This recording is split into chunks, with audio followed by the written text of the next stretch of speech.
We are the Nerd Eternal Network.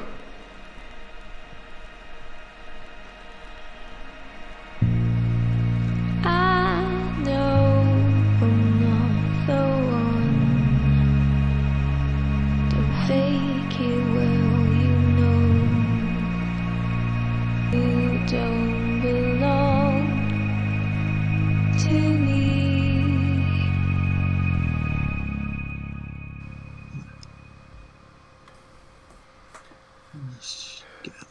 Hello, welcome back to this week's episode of the Holocaust of the Ekajati. Here on the Diarrhea Adventuring Company's Twitch channel. I can never do one of these without getting all fumbled up. I'm the GM for the evening. I'm with the Nerd Eternal Network. With me today is Taylor playing Danru, Sarah playing Kat, Eric playing Adrian, Patrick playing Hull, Zach playing Francis, and Anna playing Jade. Hello. I'm particularly I will pleased go with ahead. myself. Remember the names. I'll go ahead and butt in for a moment. Mm-hmm. There's some overlay issue, it appears. Uh-oh, what are we seeing? Because Just right names now, are all over the place. yeah, there are some all over the place names. Oh, yeah, I changed the overlay. I'm the GM now. I'm both Francis and Jade. Wrong one.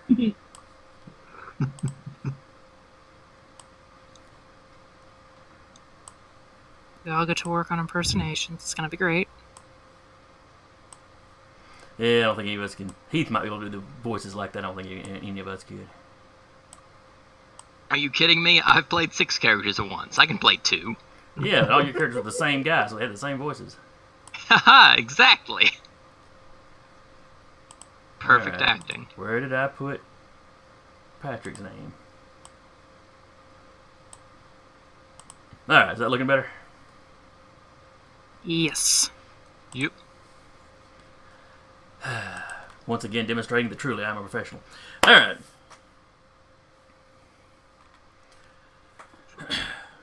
So where was I? Okay, just finished introductions. Alright. So welcome back, everybody. For those of you that were not here last session, which would be player-wise just Patrick, I think. Yeah. Hang on a second, I forgot to adjust my camera when I reattached it today. There we go. That's a little better. Alright. We'll get organized. Let's go in here in a second. Alright, so for Patrick's benefit, and anybody that's watching that wasn't watching last week, for shame. We had ended the previous session with Kat's character, or with Sarah's character Kat, creeping up to the entrance of the base you were in, and seeing somewhere in the neighborhood of 60 natives waiting outside for you. I believe it was Danru that decided to walk out and just begin talking. Yup. As it turns out, one of the natives, one who was standing out, kind of in front of the rest of them, looked a little older than the rest of them,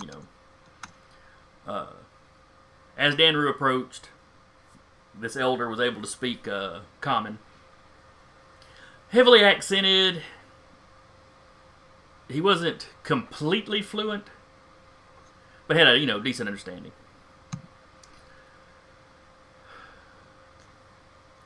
Let's see. They were upset that you had violated this ruin that they saw themselves as the guardians of. But Danru was very forthright with them, so they were taken back to the village to essentially be put on trial. The trial took the form of the other elders and miscellaneous villagers asking them questions, talking to them, getting a feel for what kind of people they were, and kind of what their intent was. There was no question that you had violated the thing, you had destroyed a robot that was in there, that they looked at as a guardian of the place and one of the last relics of their benefactors. But when all was said and done, they decided that your intentions had not been hostile. Your intentions had not been malevolent. So while they were going to make you return all the stuff you'd taken, they were not going to hold you, accountable. They were going to imprison you or try to execute you or anything. And I believe there was some fast talking by somebody that allowed them to... You convinced them to let you examine some of the hard drives to get information. They basically had to be there while you did it. You couldn't take them off planet. But you managed to salvage a fair amount of information. As well as present them with pictures of the benefactors. And I want to say Adrian fixed up one of their... a tablet, not the previous archaeological expedition, but the original explorers that charted this planet had left them with basically a child's, tablet, which is how they learned common. It had teaching software on it, but it had died on them quite some time back. Yeah, he fixed that up for them.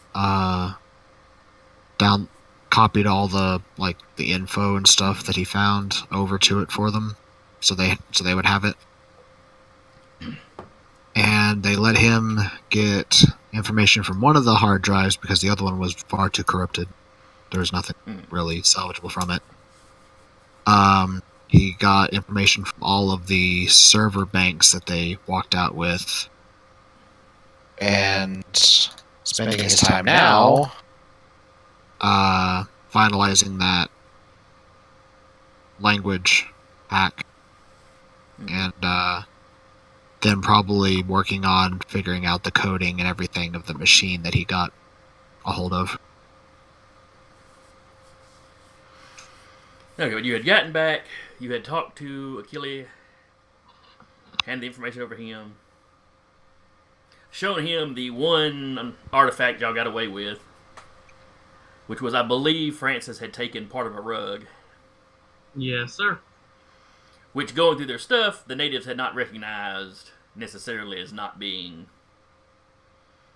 something Francis would have already owned. It was clearly a material that they couldn't make, but most of your stuff was that. It was the only thing they could tell wasn't actually a machine. Right. Everything else, it was, it was pretty obvious what was your tech and what was the old stuff.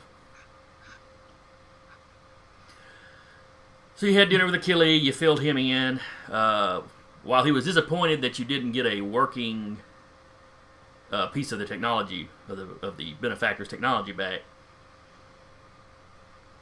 he could hardly hold it against you that you had to shoot up a robot that was shooting you up. But he was extremely pleased with the information, especially, he liked the pictures, but also the work you had done on translating their language. He encouraged, I believe he encouraged you to continue working on it, but was also going to pass the information on to other colleagues of his to, put more eyes on it, get more people working on it. I think he kept the sample of rug to test, but he wasn't as excited about it. Yeah, he'd said something about contacting friends in the polymer business. Mm-hmm. Assuring you that if any kind of patents came from it, y'all's name would be on the patent as well. And then something happened as you were leaving. Does anybody remember what it was? We were tailed. Yeah. By 4 people.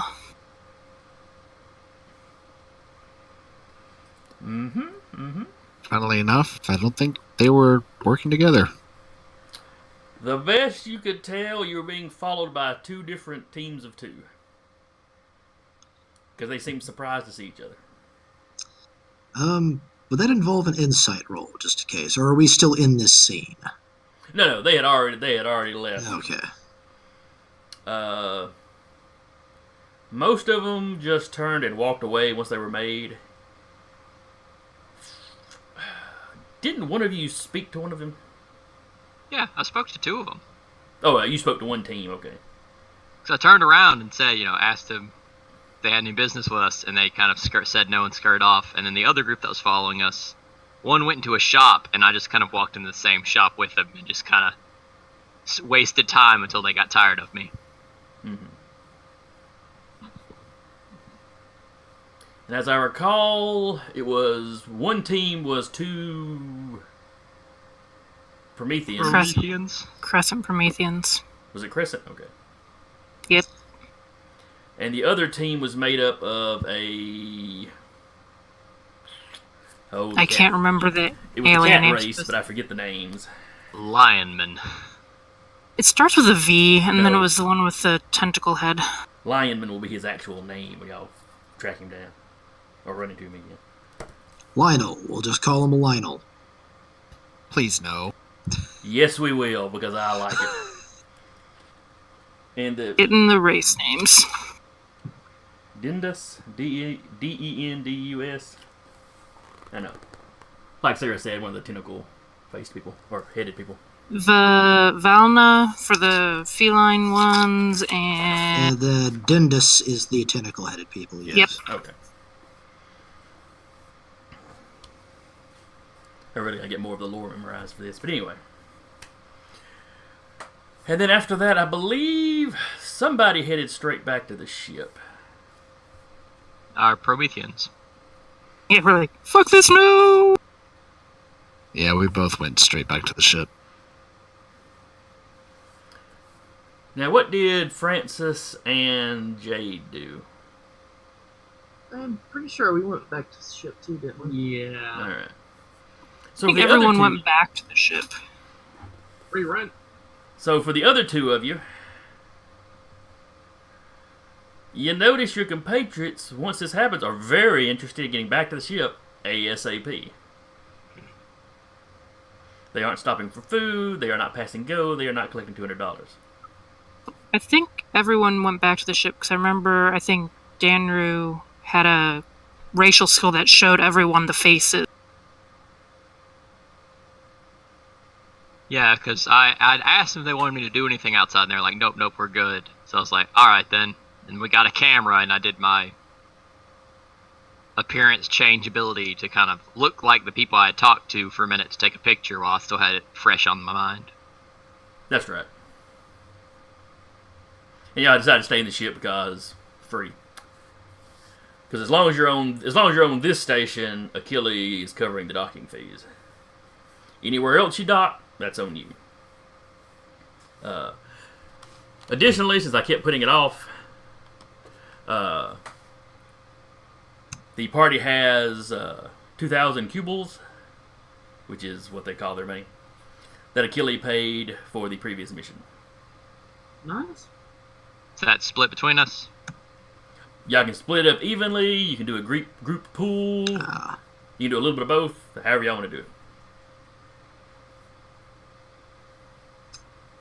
Let's see. Probably definitely put some towards like a docking fee pool. Let's see. 2, 6. Let me get a memo pad out. Divided evenly, it'd be like 333 repeating. That's just a 2,000 if we... The idea of just having each getting a bit and also a pool works. Yeah. Well, you never know when you may have to pay docking fees or, bribe the local constable. Depending on what kind of shenanigans you get into when you're not directly working for Achille.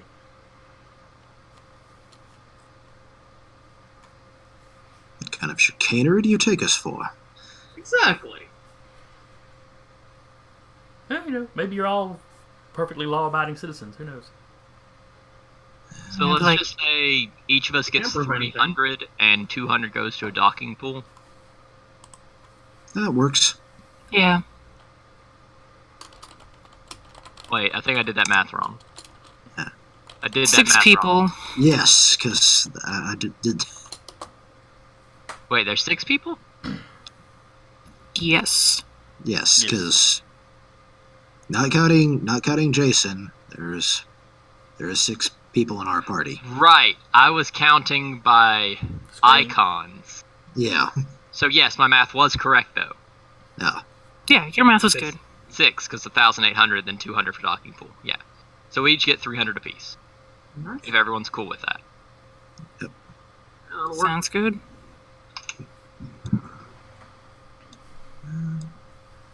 Then I believe I'm going to be heading into town.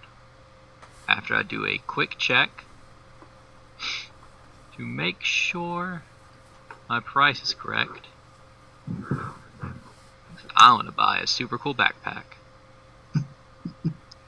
It's Yeah, I gonna was be pink thinking- and have unicorns and sparkles. If they have it, Damn straight. if it's that or military camo, I'm taking the unicorns. That's just cooler. It's the national. It's I'm trying to remember. It's the national animal of Scotland or Ireland. I can't Ireland. remember. Ireland. Ireland. That's right.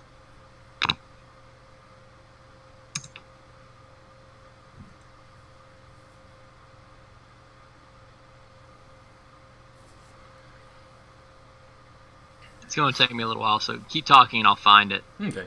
eventually. So anyway, Yeah. you get there. You get back to your ship. You spend the night. You sleep that night. So the next day, we know Danru's heading into town. I mean, y'all are at a space station, but he's heading to the shops. What are the rest of you going to do? I'm currently looking through the equipment list too, so I may be buying some additional stuff. So I'll be heading to the shops as well. Excuse me. Quick question in regard to purchasing things. Have we decided if we need to just flat out buy ammo and keep track of it, or Yes. From this Okay. point on, I hadn't thought about that before going into the first adventure, so I just told you had enough on the ship. okay? And while we're on said subject, things like survival gear, sleeping bags, that sort of thing, will those be provided on the ship, or those also need to be purchased by us? Let me check right quick. How many? A lot of it we would have with our stuff, but like rations, yeah, we'd probably have to buy.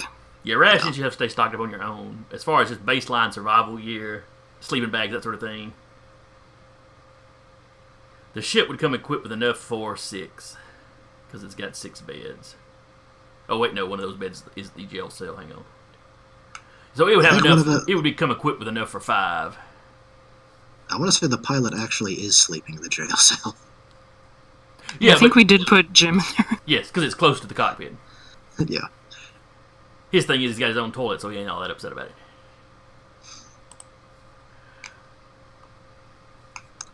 But as far as the basics of what the ship, what they keep the ship stocked with, they keep it stocked with enough for the crew size it's built for. So y'all might need to buy one more pair or 2 more if you want Jim to have one, or a pair, I say, but a set of stuff.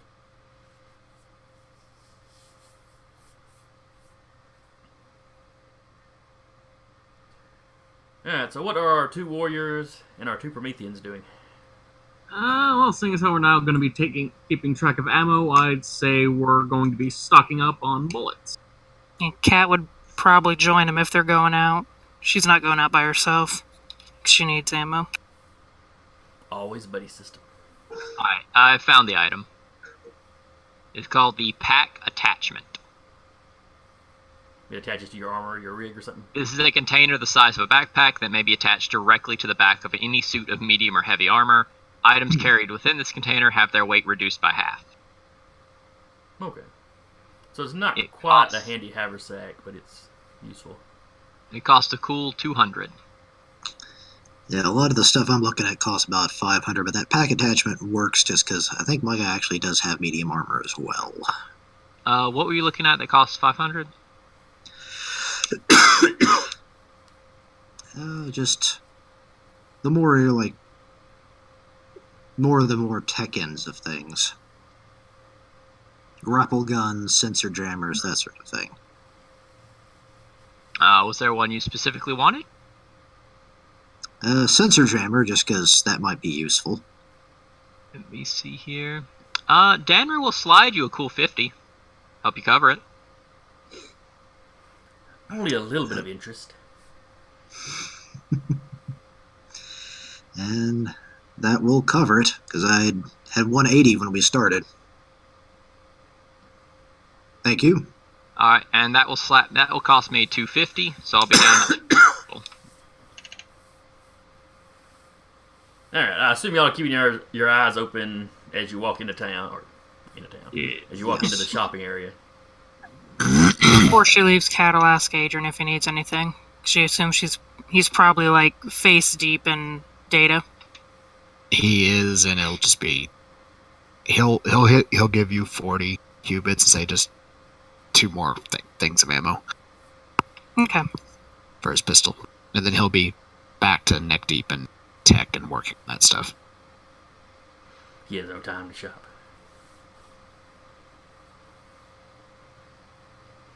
Alright. What is your passive perceptions?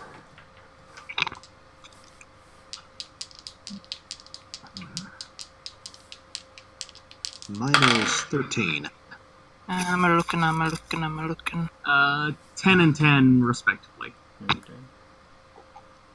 13. Okay. Do you all stay together in one group, or do you split off into smaller groups? I mean, clearly you all walk to the shopping area together. But... I mean, we're going to the same place, aren't we? I think a lot of us are going for ammo run. Yeah. I'd say we'd probably stick together into one big group because we know we're being followed.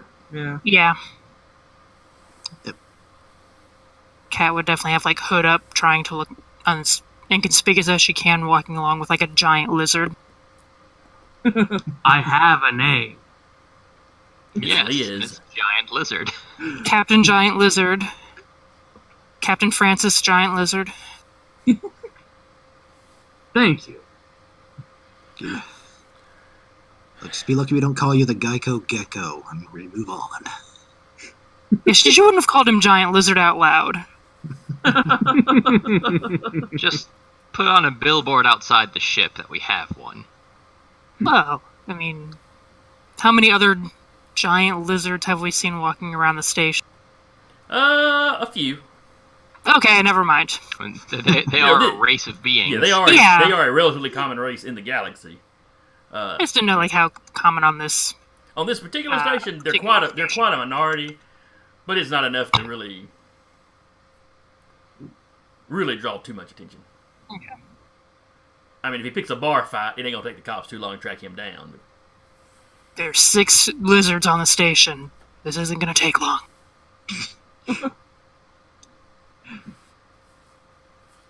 And coincidentally, it's about that same number for the cat people. What was it, the Vin something? Venya. Vin, V-A... I'm sorry. V-A-L-N-A. My handwriting's horrible. Valna. Valna, yeah. Okay. And sure enough, as you go around the shopping area, you spot a Valna. He's trying to look inconspicuous. He's got a hood up. And then But someone turns. But he's the only member of this species in the area at the time, so you happen to notice him. And unfortunately, someone turns on a laser pointer, and then all goes to hell. Does he look the same as the other one? Is he the same one? You can't tell for sure because he's got a hood up. And he's kind of, I won't say he's keeping his back to you, but his back is to you currently.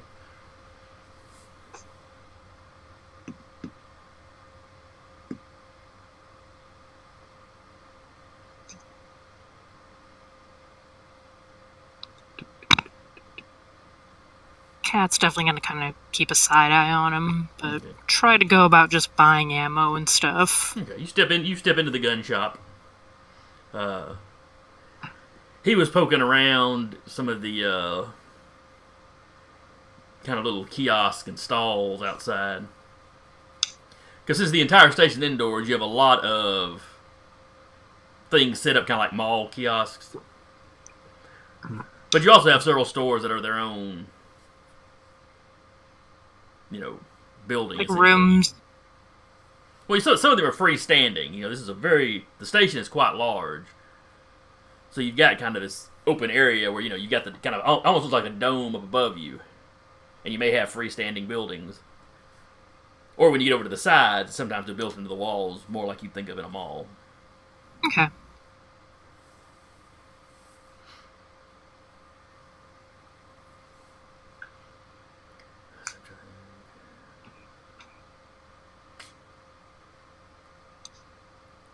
I don't think of a good example, but all my examples would be local. I don't know how many of y'all are local. So anyway. Where was I? Oh, yeah, it's gunshot. So you walk in. You go in just to buy ammo. The shop owner is, of course, trying to talk you into, checking out this gun or that gun.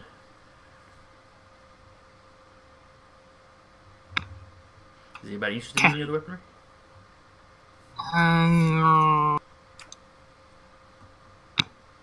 What kind of guns is he showing us? Well, mind you, my little spheres can shoot lasers, so guns aren't that big of an issue for me. I have one, mind you, it's just... It's a tool with a useful tool in the proper situation, but... Yeah. Alright. Let's see, he does not have any grenades or explosives. I was about to ask that. Yeah, they frown Sure on would- such things in a station, but... Sure would be nice to have some grenades. You could probably find some somewhere.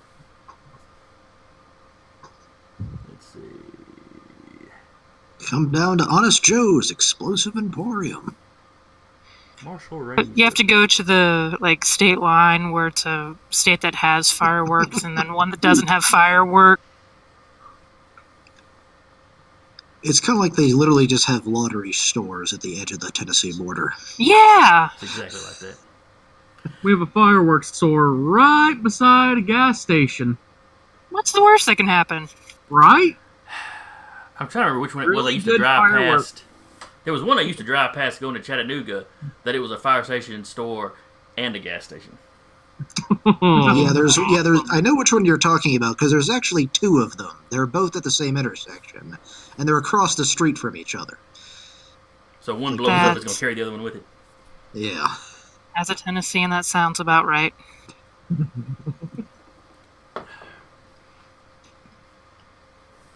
So anyway, the big guys, Danru and Francis, he's the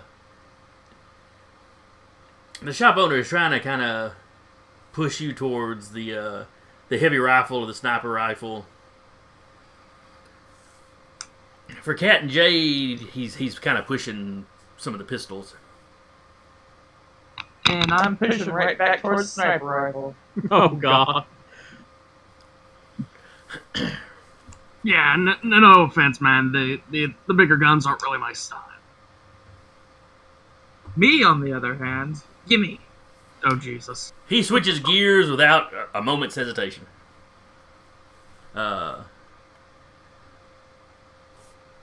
Let's see. He can let this sniper rifle go for a mere, and he's cutting his own wrist doing this, for a mere 800 cubals. Jade lets out a pained cry.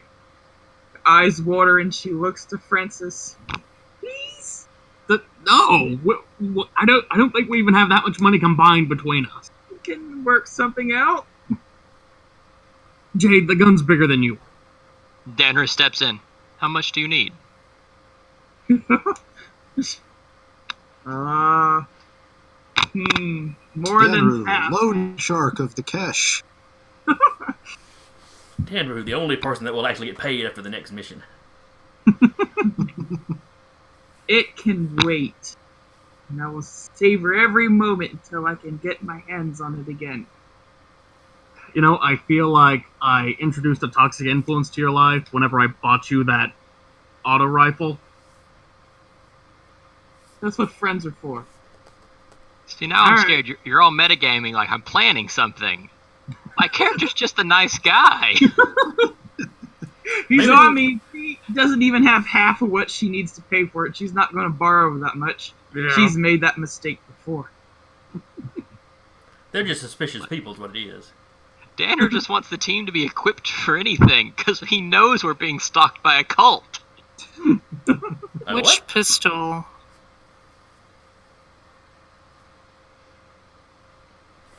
Oh, let's see here. He would have started off with probably the auto pistol. I've got one almost just as good. I'll hold, unless you're just gonna feel generous and give it to me. No, he likes to think of himself as a generous person, but he is running a business. You know. She just buys her and Adrian's ammo then.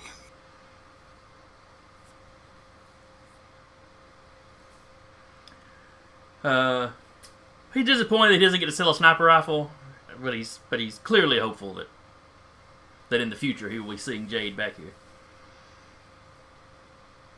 And he sells you all, the ammo at whatever the list price is. After this, you venture a few doors down to where there's more of a kind of general merchandise and supply spot. You can buy the backpacks here. You can buy rations here, the sleeping bags and survival gear. If you were wanting to buy another set of that, and kind of your run-of-the-mill tools. Nothing specialized, nothing Hull or Adrian would need for their kind of work, but just kind of normal tools. As you leave, you do not see the cat person again. Oh, sweet Lord, guys, roll double digits at least.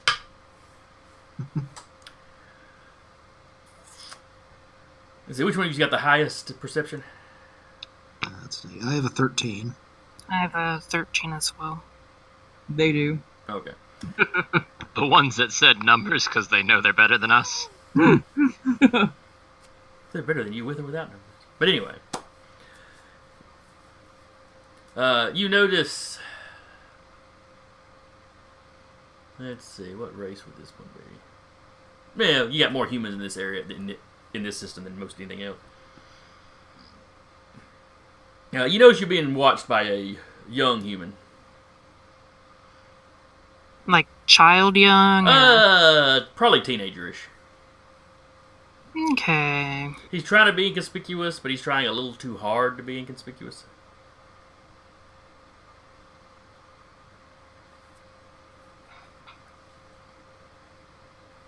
Cat makes a note of that. And just kind of elbows everyone and does the, like head thing towards where the kid is. I'll have one of the drones take a picture. Nothing looks unusual about him. He's dressed like most of the locals are dressed. A little on the scruffy side.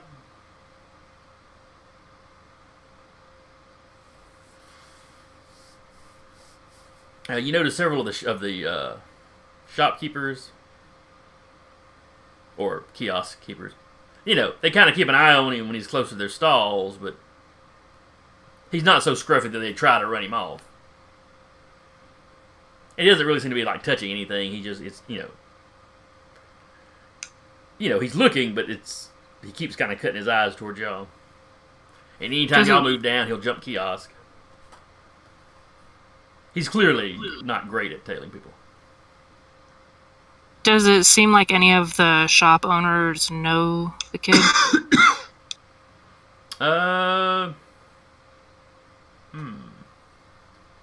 Give me an insight roll. And you? Does that include? Oh yeah. Is that everybody or Anybody that wants to. I don't believe my character would really know or care. Just some kid watching me. Where's sense? That's actually I'm proficient in that. Insight. There we are.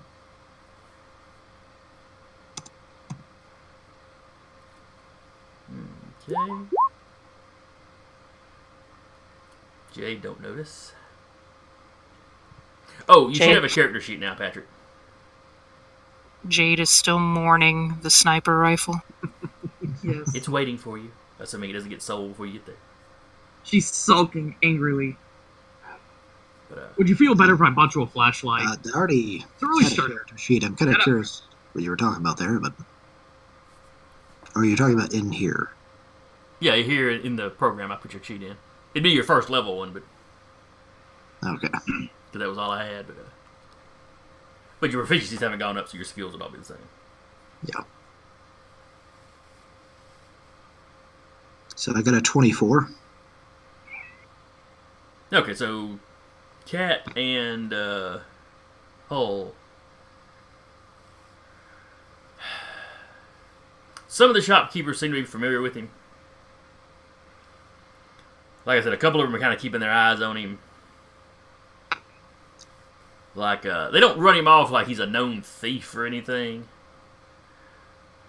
But in several cases, the stuff he's looking at, he just doesn't look like he could afford it. So it's like they're just kind of keeping an eye on him to make sure he don't try anything. I heard a kitty. I heard a cat too. Vanla's back.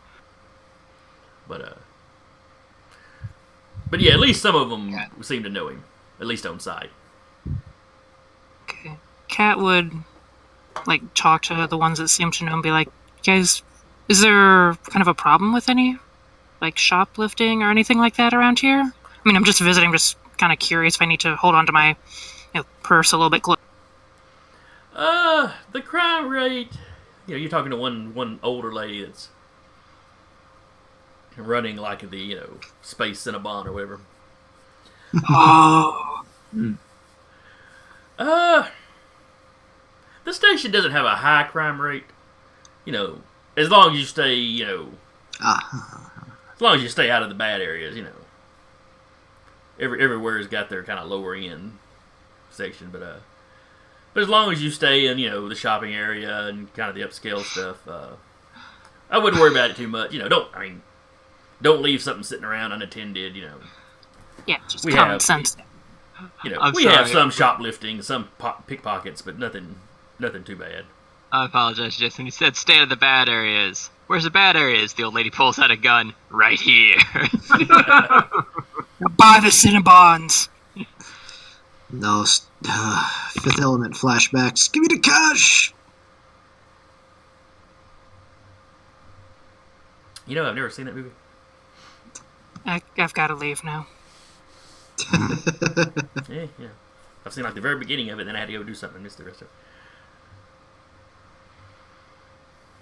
Let's see. So where are y'all As a- heading now that you know you're being tailed? As an aside, she buys everyone a space Cinnabon. That'd be 5 cubles. She will happily pay 5 cubles for some Cinnabon. It probably is something like that. Let's see, where is services? Don't try to find it in the book. Space Cinnabon's not going to be in the book, Jason. It should be. Danru will ask if... I remember when it used to be 3 cubles. Cursed space inflation. Actually, let's see. Actually, well, you're buying them for everybody, though. Because a poor meal would be 3 cubles. A modest meal would be 5 cubles. But Cinnabon's overpriced, so yeah, we'll go with 5 cubles. Okay.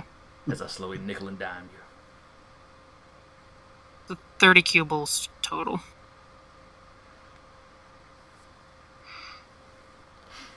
Danru, while eating his space Cinnabon, goes, "Do you just want me to confront the kid?" I mean, it's a 50-50 chance if the kid will run off. We may as well. Danru will turn and look at the kid. "Hey kid that I don't know the name of. I appreciate the fact you're tailing us. Please go home." And goes back to eating his Cinnabon. Cat's like face palming. Let's see. Ah, the subtlety of bricks. It's what Danner did with the last two, and he asked you guys specifically, you want me to confront him? You said, 50-50 chance, might as well. So he did it. Alright, Danru, give me an even or odd. Odd. It's like, we gotta work on your, like, people skills. I said I appreciated his efforts. I didn't have any problem with what he did. I thought he did a great job. I mean, in the future, do we want to try and get information out of these people tailing us? Be like, who do you work for, or anything like that? I kind of just prefer the whole get out of sight, get away from me thing. It worked well. Look, he's a kid getting paid. Kid just getting probably paid, especially since, shopkeepers are tending to keep an eye on him. Means he's known on this station as a ruffian. He's the local ruffian, whatever group's chasing us, paid to chase us. And we can just pay him more to get the names. The kid looks at you and goes, I'm not telling you. Uh-huh. What are you talking about? I'm just heading this direction. Been heading this direction an awful lot. Well, it's a corridor, so yeah. You know what? That's fair. Danru will wave. Go on ahead then. I certainly apologize. Oh, okay.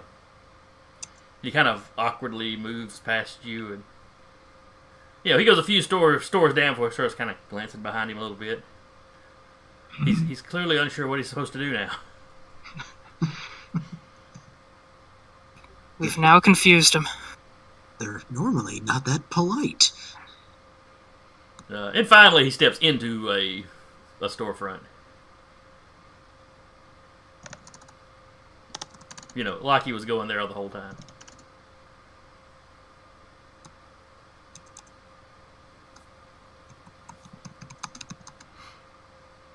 See, Cat looks over at Hall like, can your little drone guys do any kind of tracking thing on him? Subtle? I'd wish, but a flying orb is kind of obvious. Almost as obvious as that kid. Well, see, if we knock him unconscious and put a tracker on him, he'll never know.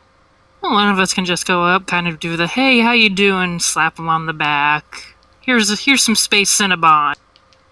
Sorry for the misunderstanding. I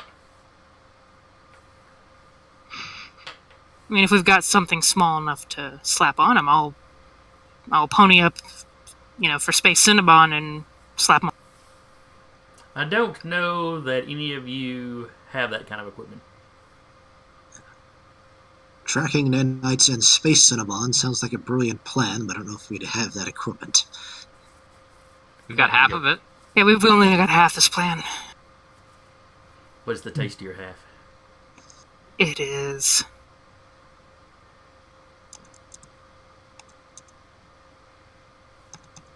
Well, things to look into acquiring then, I guess, in the future.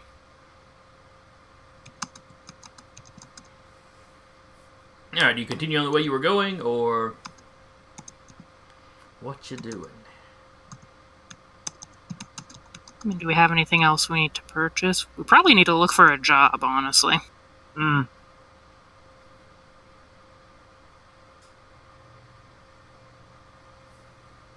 That's fair. No, that's true. You don't know when Achille will have something else for you. Does the station kind of have a work board or a known mission hander-outer? You look around for the guy with the exclamation point floating over his head. They do have a sort of mission board or job board. Run by the fine robot Claptrap. Well, it's, virtual. You just look it up. Yeah. Think of it as a... the BBS board. A Craigslist for jobs. Oh, they even break it. Oh, they even decide the sub-chorus. These are nefarious. These aren't. Almost. They don't use the word nefarious. Looking for large-muscled beast man. Hired goons needed. Sort of. Need person killed. They're not that blatant. And Need even the person things roughed. they hint at don't hint quite that level of crime. But there are certain kind of key phrases that'll be worked in to let you know the job might be of, questionable legality. At least questionable, ethics. I mean, we can work with that. Yeah. Cat kind of looks around like, how questionable do we want to be?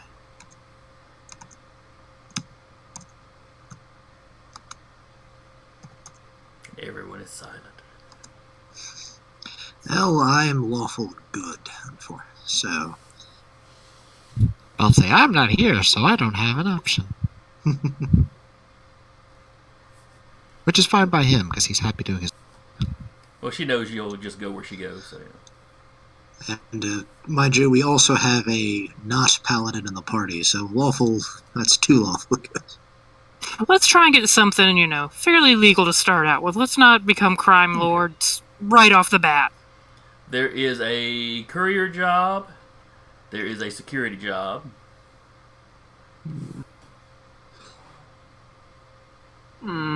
If we do both, we'll get super rich. If we do both, we split the party. And then the DM gets very mad at us. Oh, Or I the don't think I'd jobs get on the mad. No, the Oh, DM no. doesn't get mad. The DM starts grinning, and then we know to run. No. The DM does not get mad. The DM gets even. That's Yeah. what you're really going to say. Are the jobs on the same day? Or within the same time period? Both of them just kind of say, for kind of the start is immediate. What are the details of the courier job? They need a Actually, package that's- taken down to the planet.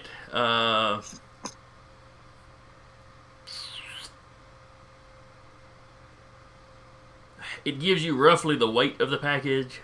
A couple 100 pounds. It's going to be a decent sized box, but nothing that two of you couldn't carry pretty easily. And And while nothing sounds nefarious about it, it's lacking details. Like what the package is. Yeah, that's kind of missing. Like I said, it gives you the weight, because, that's kind of a thing. I mean, we can find that out when we inquire about it. And that's the message isn't... The posting doesn't seem to be intentionally... Misleading? Yeah, or... misleading or, super vague on purpose exactly. It's just, I've got a package that needs delivery, and here's how much it weighs, yada yada. Make, and where, basically what... There's a character limit. If they tweeted this. there might be a character limit, I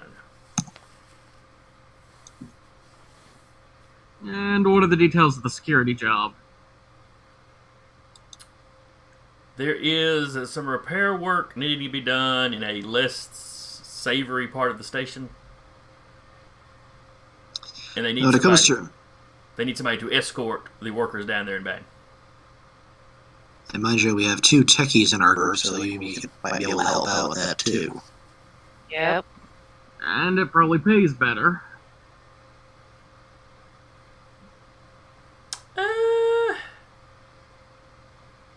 Well, you're talking about moving something planet side. That's going to pay all right. Of course, you're going to be burning fuel and whatnot.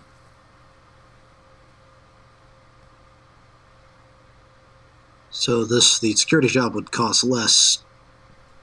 But it would pay you a little less. But we wouldn't use as much resources. Yeah. Not that a jump down to the planet is using a whole lot of fuel. Well, we can check both of them out. Yeah. Huh? And just radio back, or just go together. I vote we try not to split up the group, considering Yeah. we're being tailed. Yeah. But then the planet-sized orbiting space station weapon they have can only shoot at one group of people instead of both of us. Well, there's more people to absorb the splash damage then. But alright, what job do we want to And take? they only have so many thugs, they can only send them all the time.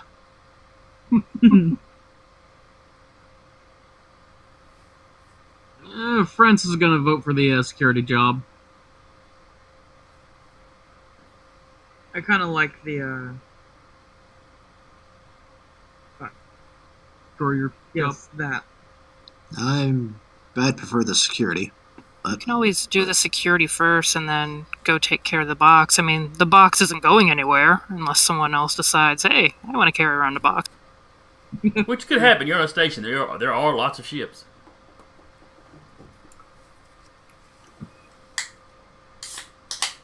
Cat'll like come back to the ship nadir and be like, box or security job. Do you want to be a courier or you want to go fix something? Well, of the two, you know which one my skills best support. Easy enough. Okay. Why? She's already hung up. She gets a message on the inside of her mask and go, "Bitch, what the fuck you doing?" She's like turned off like that part of her mask at this point. Alright, so what have we decided on? How did the votes come down? Danru, what did your guy want to do? I guess security job is more my style. Why?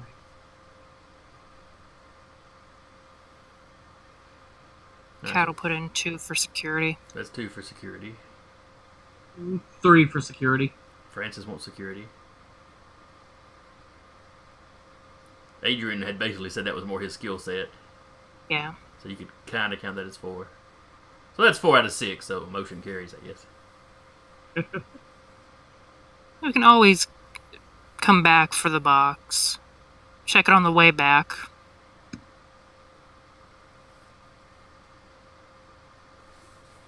Okay.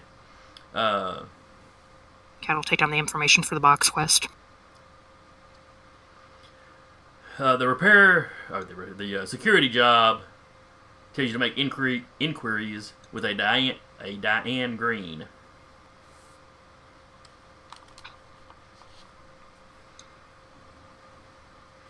She apparently runs a repair service company. And I'm sure we can look up the repair service company. Oh yeah, it's listed in the station directory. You know, you get the address, and you can walk there or get a little like little self-driving buggies. They're not so much cabs as they are like self-driving golf carts. I'll take the station segways. They would probably have something like that. Now you just this giant armored cache on a Segway. Leaning forward just ever so slightly. Kind of hovering over the floor. Oh right, they're space segways, so they use magnets. Yes.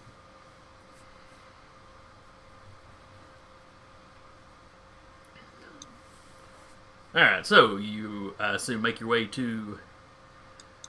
what would be the name of the company?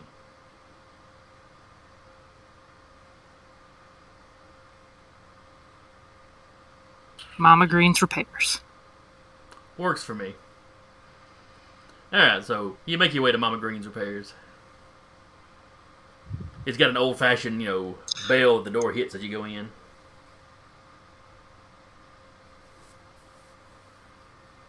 Yeah, security job?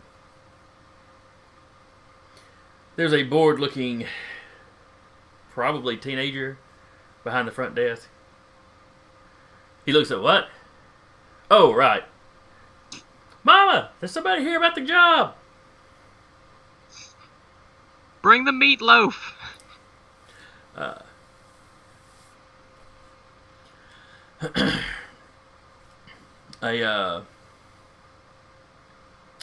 relatively heavy-set woman leans out and sees you. You're here. You the ones here about the job? Yes, ma'am. All right, come in. She sits down behind her desk. She gestures at the chair. There's a couple of chairs on the other side. Ladies, take a seat. Cat will sit down. I'm sure the gentleman won't mind standing. So does Jade. So I noticed there's a lot of you. It's not a bad thing, but I'm paying for the job, not per person.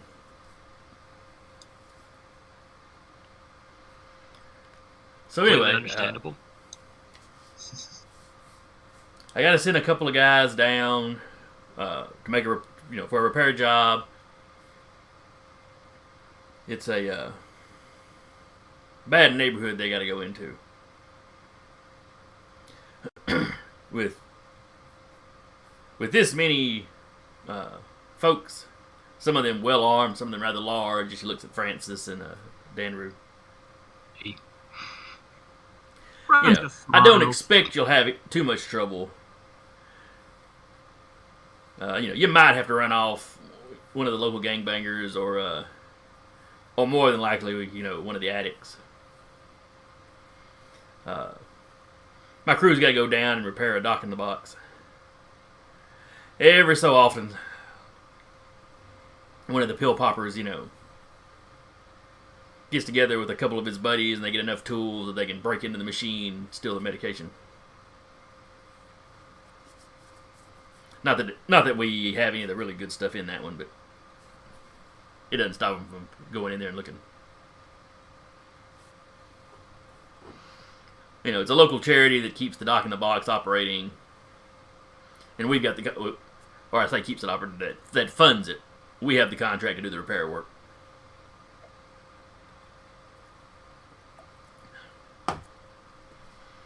And station security has gotten tired of us calling them, so we're having to hire people now.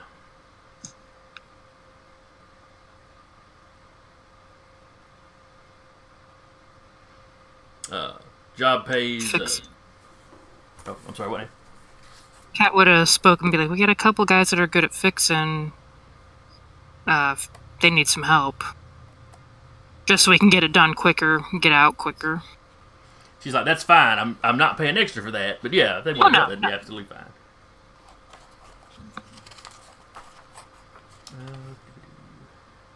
We could maybe add some anti-theft deterrents to it.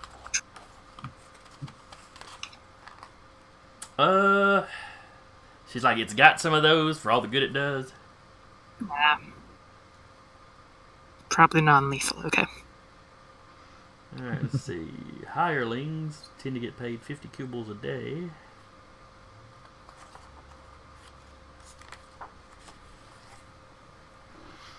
But, anyway, it should be, maybe an hour walk down there. Could be 3 or 4 hours of repair time. It depends on exactly how much damage has been done. This time, the let's see, what would she call them? This time, the junkies, damaged the diagnostic system getting in there, so we're not sure exactly how much damage is done this time. But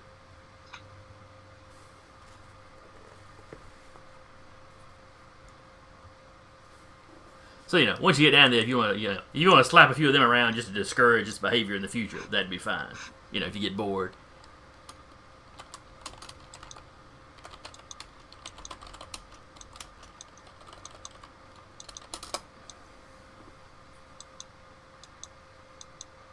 Had she told you how much it was yet? Or how much she was paying yet? No, she has not. Okay. The job pays 300 cubles. Which, she knows isn't a whole lot divided out amongst as many of you as there are, but, But she was really only, she was really only aiming for two or three folk. On the other hand, it's a half a day or so.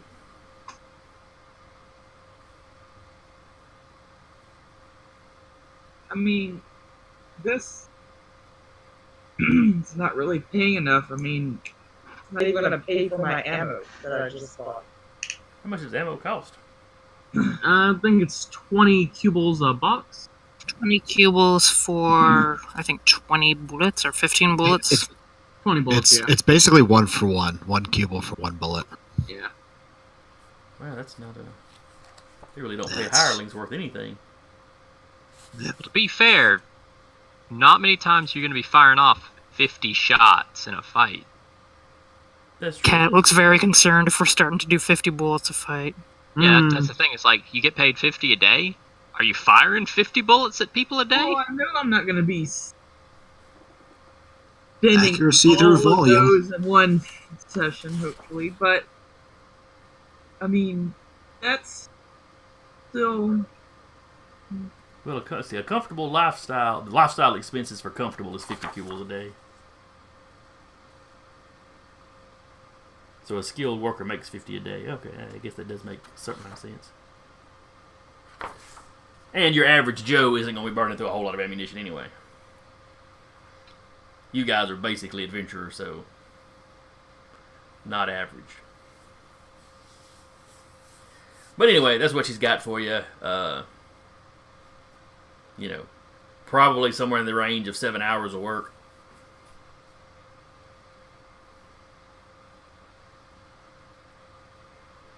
That's what she's offering. You can take it or leave it. How quick are they going to be going down there? Did she say? She said it was about an hour. Yeah, I mean, would it be the same day, like today, or would it be like we accept the job and it's the follow? It's early enough in the day. Yeah, she can get her crew out there today if y'all are ready. Look over it and be like, we can always grab this and then go talk to the guy with the box and maybe do that tomorrow morning.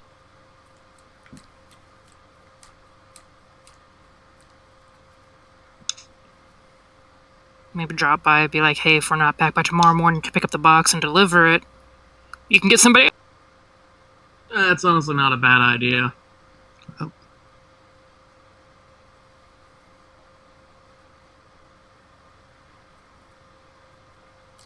Alright, so y'all set it with her to do the job in, I guess, a few hours, or... Ask her, do we meet your guys back here? Where do you want us to meet them? If y'all are running off to take care of other business, she gives you a location. That'll be, a little less travel than coming here. It's a residential section that she gives you the directions to. But it's close to one of the, not service entrances, but, the station's got the main areas, entrance. and then you've got kind of service tunnels or service. Think about like in a mall, how you have the hallways that run behind the storefronts. It's kind of like that, it's the service passageways that, her crew have the necessary clearances to get into. Not that it requires much, but...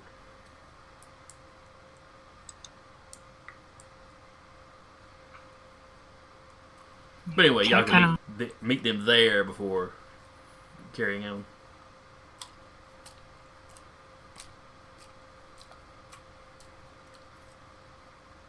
Gotta be like, we're all okay taking this job. I'm down for it. Yeah. Alright. Not everybody says aye, but there are no nays. So. Yep. I'm not there to answer. Yes, you will have to decide if you want to go pick him up or have him come meet you or what have you. Danner's just going with the flow. Would the route to the next location take us back by the ship? No. The ship would be a little out of your way.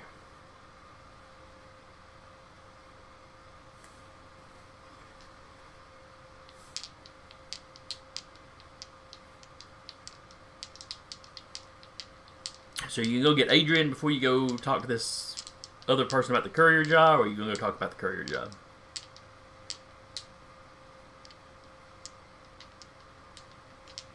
Maybe we can research the courier job. At least we can find out about it before we actually do anything. Yeah. Okay. Make sure it's not like a human body we're transporting down to the surface. Well, what if it is? You can't bury people on a station. You gotta take them down to a plant to bury them. Okay, if it is a human body, find out the backstory behind transporting it down to the surface. Well, that's really none of your business. Yeah. If I'm moving a human body, it's a little bit of my business. Look, everybody dies. Especially when you wind up in 5 or 6 pieces. Yeah. I'm not dead yet. Could you make another round? She'll be dead soon enough. But anyway, the contact information for this one listed as a just a personal residence. It's in the better part of town. Not as highfalutin as where Achille lives, but a good neighborhood. You know, not flat out mansions, but good sized houses.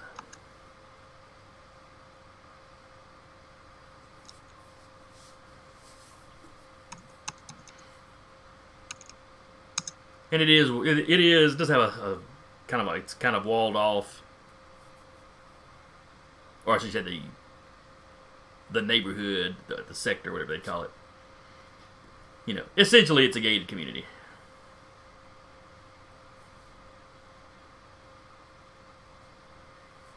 So when you approach, guard asks you what your business is. He's really kind of giving you the eyeball as heavily armed as some of you are.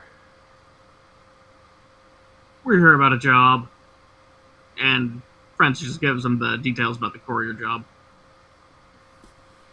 Okay, well, you know, all he really needs is who you're contacting. He tells you just a second. He gets on the comms. Okay, he hits the buzzer. The little gate pops open for you. You know, he points out which house it is you got to get to.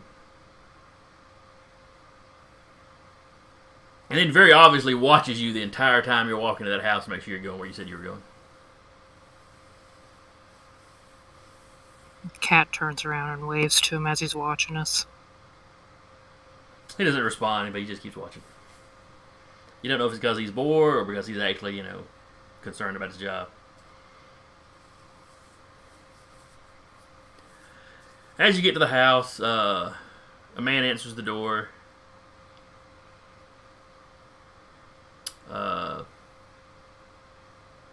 Really gotta start coming up with these names at a time for these random folk.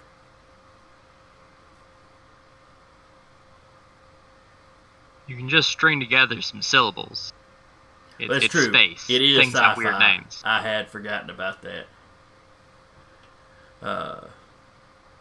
We'll call him Steve Carter.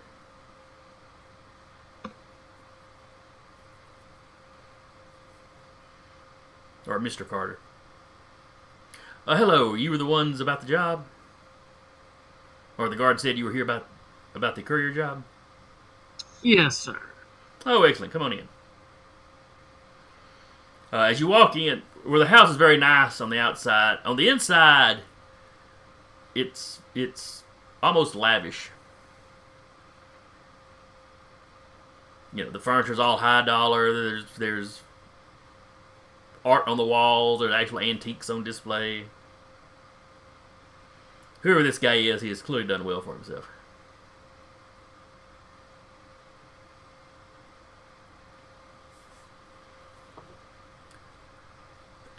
He's like, so the job pays $1,500.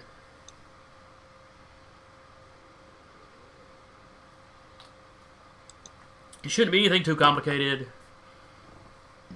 Just carrying the crate down to the to a town on the planet. We do have a couple of concerns, however. Of course. What exactly are the contents of the crate? Anything dangerous? Oh, no, nothing. Nothing flammable or corrosive or explosive. Nothing like that. Is it alive or has it ever been alive? It has been alive, I suppose. I mean, yes, it's how would you say it? Is it a specimen? No, it's completely blanking on my words here. It's a live snapping turtle. No, The most dangerous cargo. Jason, please note the role. Insight, while he's going through all this, is he actively being duplicitous?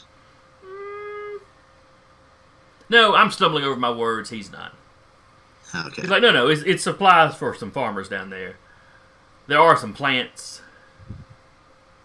Not live plants, but Seeds. yeah, Seeds. There's some seeds. There's some, some of the actual Fertilize. picked, preserved plant,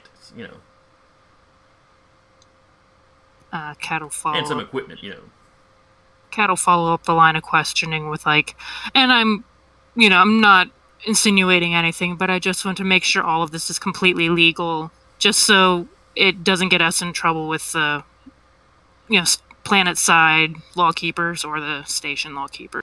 Oh, absolutely. Okay.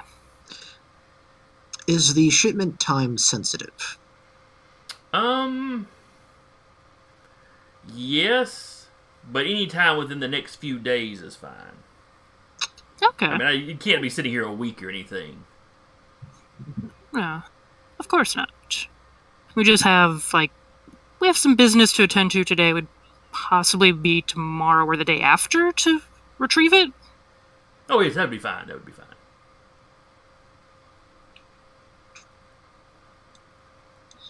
Cat's looking over her shoulder, 1,500 to move around a box. I'm sold. Yeah. Friends just throwing up a thumbs up. Claws up.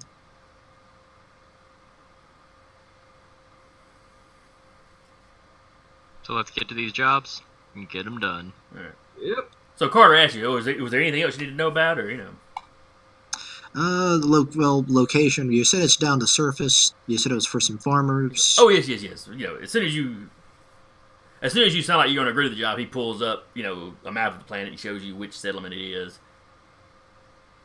Is there any unrest or anything like that in that area that we should know about that would perhaps hinder us delivering? No. The planet's pretty peaceful. Mostly farmers and agricultural. There's some there's some hunting, kind of hunting tourism, because the planet is not heavily populated. I mean, there's several million people down there, but Is this the settlement I was just helping? no. Okay. You were at this station just traveling through. Remember, this planet was not very minerally rich, so you have a lot of kind of agricultural, like we had the discussion about space Amish. And I think the first session.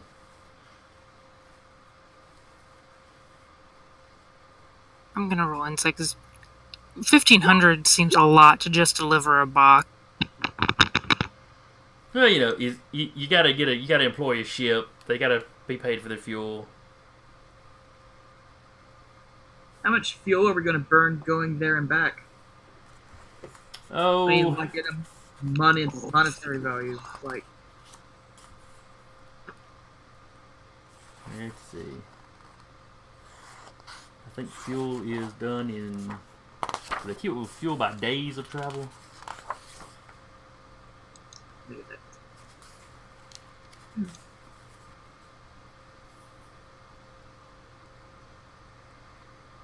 Let's see. Services, transport. On a surface, it's 1 cubic per mile. 15 cubics between cities. Planetary is 100 cubics. Yeah, maybe giving y'all too much money for this. Too late now. Guy just really wants his box of begonias down on the planet. Alright, so I figured out the currency. Whoops. It happens. It happens. It's just a funny joke of the same episode you say, I've got this money thing figured out. You Well, immediately... I'm looking at the... I was looking at the equipment costs for stuff. And kind of going, okay, this is how it compares to D&D.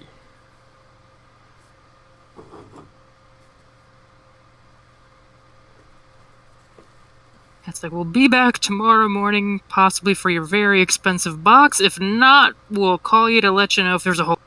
Oh, absolutely. Oh, and I don't have the box here in my house. It's in a such and such warehouse. Give me your ship name and ID and whatnot, and I'll set it with them so they'll so they know to give it to you. Cool. She'll, I guess, give him the name of the roustabout. Okay.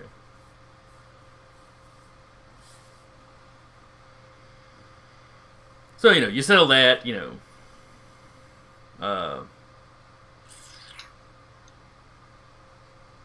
He sets up. The money's electronic transfer, so he's basically set it up for cash on delivery, basically.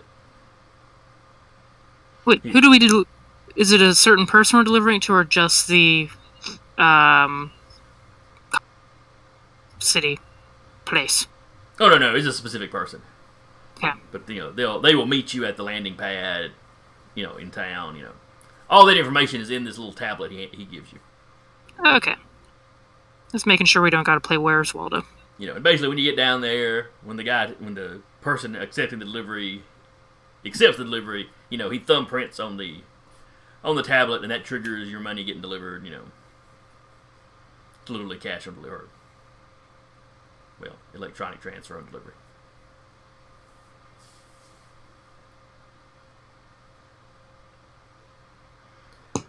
Alright. So that leaves y'all going back to the current job. Yes, sir. I'm assuming swing by the ship and grabbing Adrian. Okay.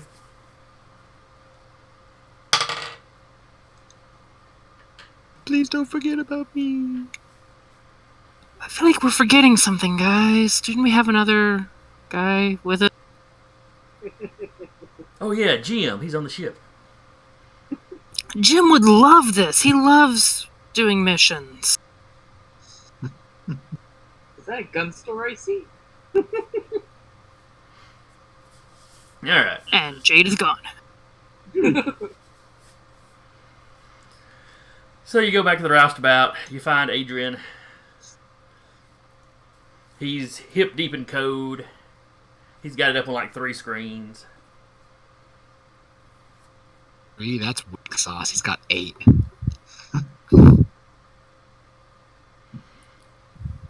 She throws a Cinnabon at him and throws the ammo at him. Come on, we're going and shooting stuff. But the other 5 are virtual, so only you see them. Yeah. He turns, catches a Cinnabon in his mouth mid-flight. It's like... It's just how it works. She just walks by and feeds the nerd by flicking food at him. Essentially. They've got practice at this. He's got the big hamster water bottle full of Mountain Dew or whatever. It's one of those packs that just has the tube attached. You can just pull it off and just stick it in his mouth. Oh, one of the camel packs. Yeah.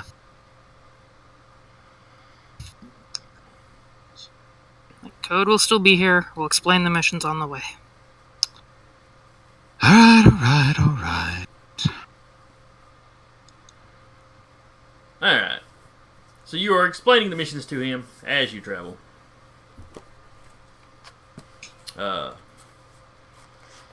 The only one that really affects him is this one because he's got to go down there. The other one, it really just sounds like he'll be, sitting. He'll just be going back to his code for the other one.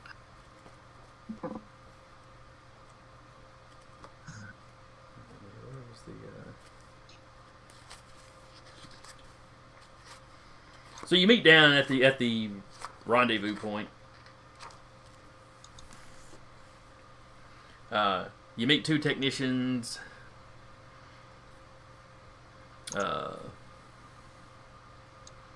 Robert and Manuel. Both human, as is pretty much the majority of folks on this station.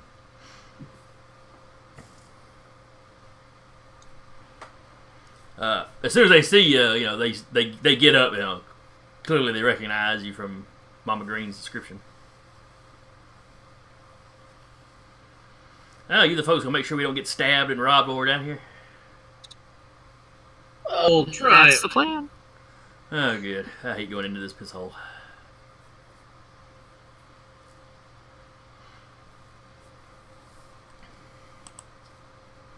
Alright. We head down into the piss hole. Alright. So you start traveling through the service tunnels, for lack of a better way to put it. I guess I could say service area, the station's service area. Ooh, map. Ah, yes. The thing that all stations need is the near bottomless pit. In the little walkways with probably precarious railing systems. Yep, gotta Railings. love them. Railing systems? We don't need no stinking railings. Where's Space OSHA? They have railings. They come up almost to your waist. That makes them more dangerous. Yeah, whose waist? Probably. I was Cat about to say our Cashford is probably just comes up to his knees. His thigh. He's not huge. Cash, you're not giants. Calm down. I'm just calling you the Catch because I forgot your character's name, and it's Danru. You can literally just call him Dan. It's not Dan the hard. man. Way too simple of a name. For a spaceman. Yeah, but then you added Rue onto it, and it's too complicated. It's one syllable I added to Dan.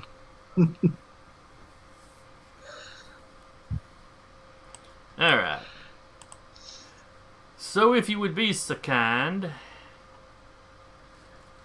me make sure cam body's set up right over here.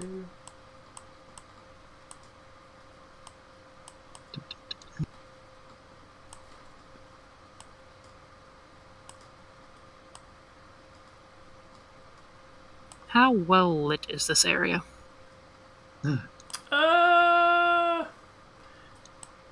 Not as well as the rest of the station that you've traveled through getting here. Fantastic. But it's not super dark or anything. Alright. So you guys will be over here. Dang. You can go ahead and throw your minis There it down. is. Where is over here? I think I missed when he clicked. Oh, There is over here. Oh, there's over here. What's wrong? Okay. Alright.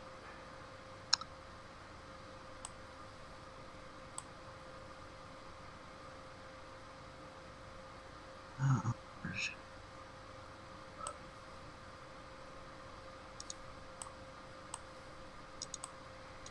And there are the guys you are accompanying. center. Yeah, let's not move that far ahead. They are leading the way for us.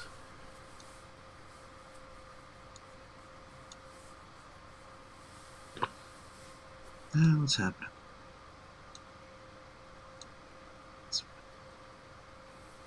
I'm trying to remember, since I missed the session, I forgot actually how you picture a mini down in this. Alright. Go to journal. You should see your character.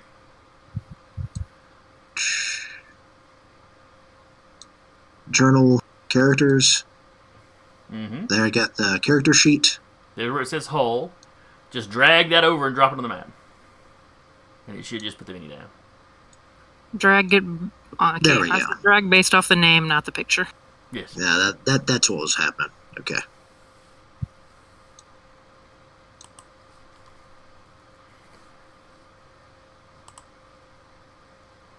Cat's gonna be like, can you guys not walk so far ahead? If we're supposed to protect you, we can't really protect you if you're far ahead. Well, we're not really to the bad spot yet. But, fair enough. They have not gotten to the neighborhood in question yet.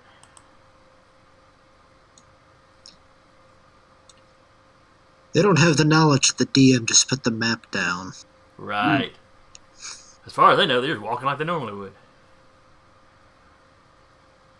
Also, the fact that a turn order popped up. Yeah. I don't know what you're talking about. Concern. I have many. There's nothing to be concerned about. Everything is going according to plan. I would like to insight You, check the maybe. DM. Yeah, inside check DM. I have gold doubloon. Alright, go ahead and give me a marching order. Or because y'all look kind of thrown down randomly there. Could Cat kind of be like marching adjacent to them, kind of sticking to the shadows? Like up against the wall here? Yeah, like right, like kind of like keeping to the wall. Yeah, it'd be a tight fit, but you could do it. He's tiny. I think Dander should be point man. Yeah, but if they're leading the way, Ah, he'll be right behind right. them. I mean, they can give them directions on where to turn. Yeah.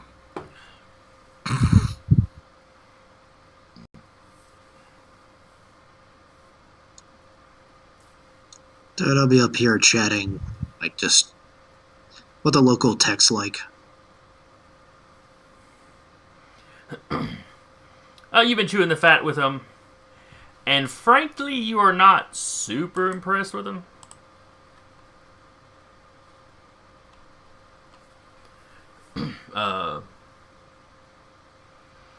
They know what they're doing, but what they're doing is, baseline. You're like a high-paid engineer, and they're electricians, essentially. Gotcha. But you can talk to them about, working on the station, and, they're aware of how outdated a lot of the systems on the station are. Fully functional. The station is kept in good repair. It's just kind of old. But this is essentially a middle of nowhere station, so.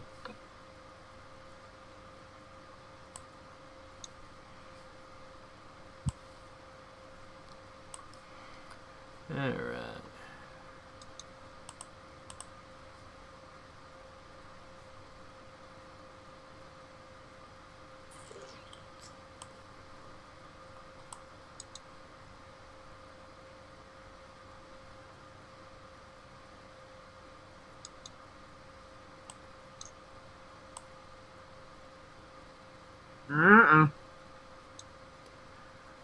What'd you do?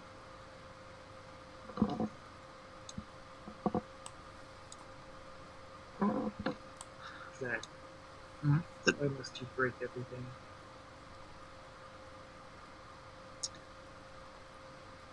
Let's see.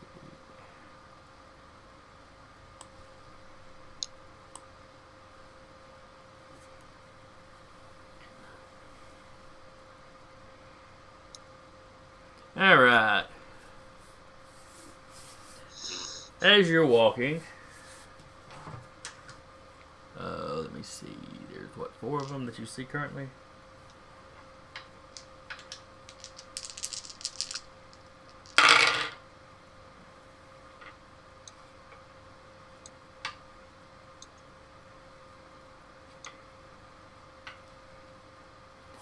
And the highest perception y'all had was a 13? Mine's a 13, yes. Okay. I believe so. Yes. Okay. They almost all managed to stay hidden from you. But this guy over here, you spot him standing on the, he's leaned up against the rail,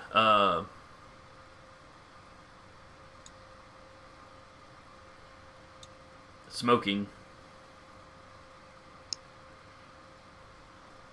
But what you notice is, while he's smoking with one hand, his other hand is kind of up under his coat. Something about it just strikes you as off. Only R2 with 13 noticed, though. Cat will immediately share that with the rest of the group. Yeah, Eyes open. There's somebody looking shady as fuck. Well, I don't know if he's shady AF. He's shady. The rest of you see a guy standing there smoking, but you don't seem particularly shady other than that. I mean, he's in a darker side of the room, but... I mean, it's always kind of shady to be like, I'm in the bad side of town by myself smoking. Well, now, you're not to the bad side of town yet. You're on your way This is there. the service hallway. Why are you smoking in the service hallway? That's just rude. He's got a hand in his jacket, too. Look, you have to look cool while you're smoking. Otherwise, what's the point?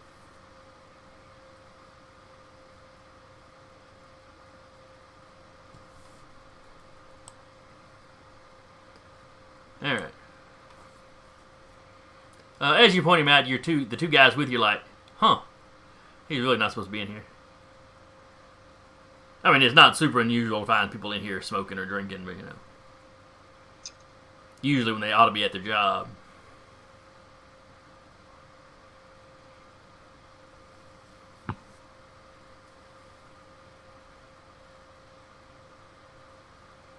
Cat'll look at the other and be like, maybe we keep us between him and them.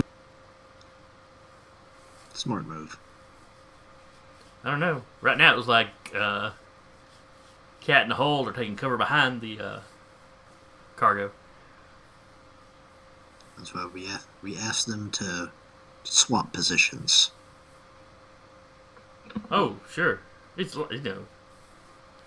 they're like, sure, but it's one dude. We're just gonna be really cautious. You guys like living, right? Did we end up seeing this guy too? No. No. You have not spotted the other three yet. The other three. Okay.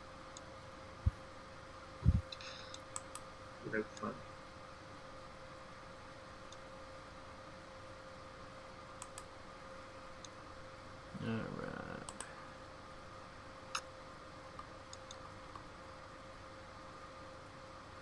So after they swap positions, Danner will go ahead and take a... There you go. Danner will go ahead and ask the group, do you want me to talk to him? You know what, Dan? Sure. Cat's going to definitely probably take the spot he vacated because she's not any kind of point. Danner will begin advancing towards the man and go, howdy, sir, just passing through. Oh, hey, how you doing? You're close enough now to recognize, I mean, not recognizing like you've seen him before, you have not. But, he's human. He's dressed like a lot of people on the station. It's nothing particularly stands out about him.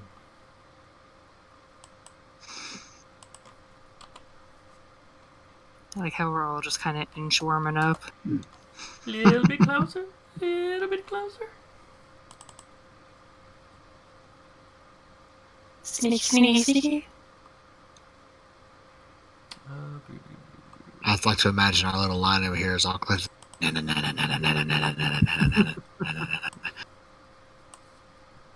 Shut up! It's my sneaking noise.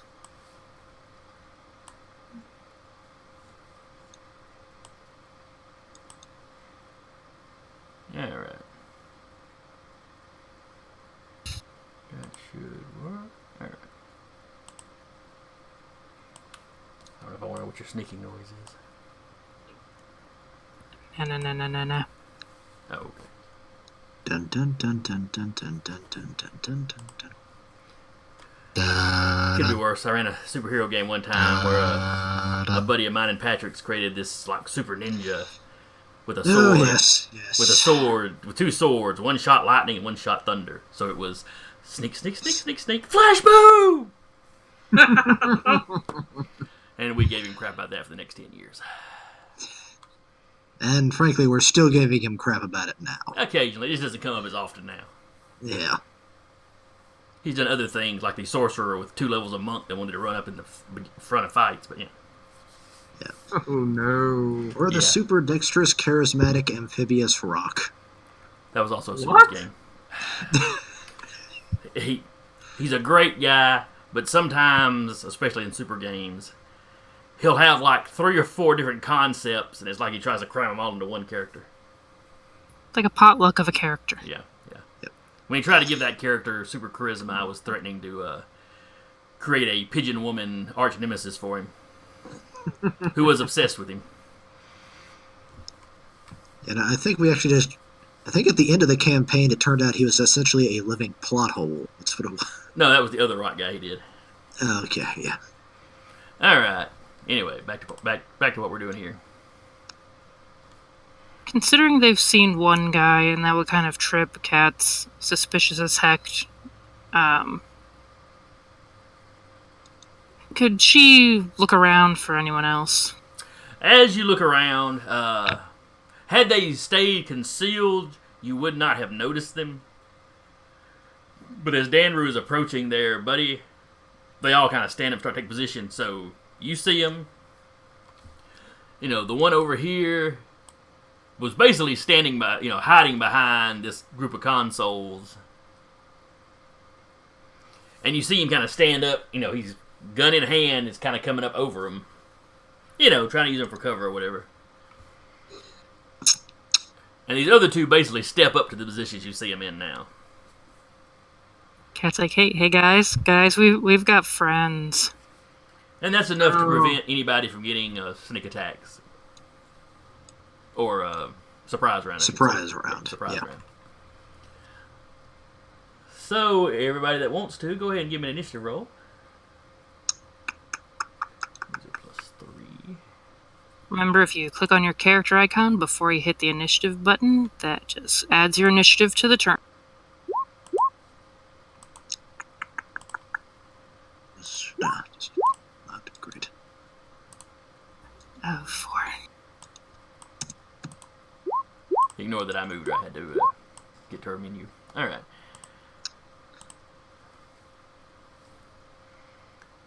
We don't know how to do this voodoo. Click on, your actual icon on the map. Uh-huh. Open up your character sheet that you have.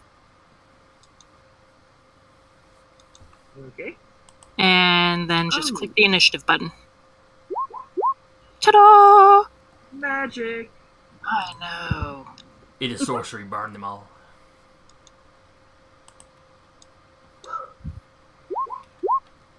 That 9 is Francis. Okay. Interesting. Oh. Okay, was it actually open the character sheet and then... Open the character sheet. Make sure your character on the map is selected. And then click your initiative button on the sheet. Exactly.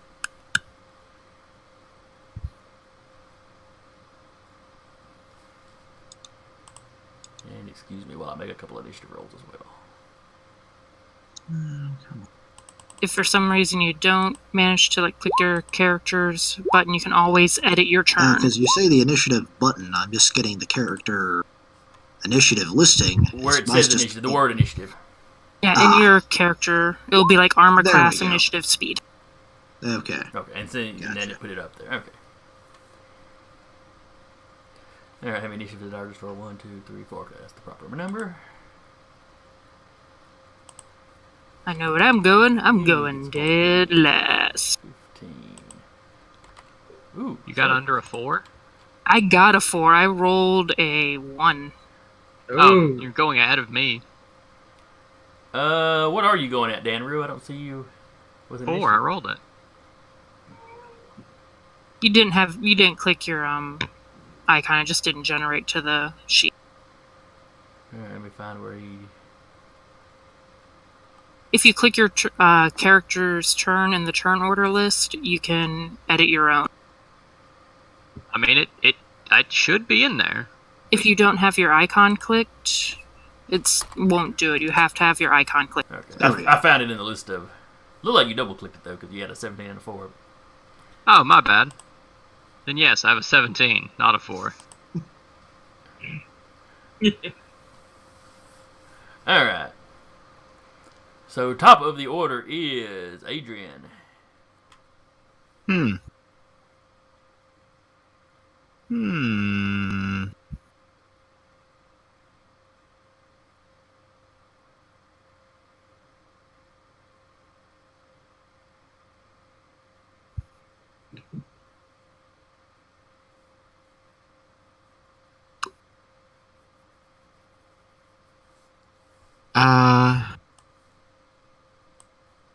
He will bonus action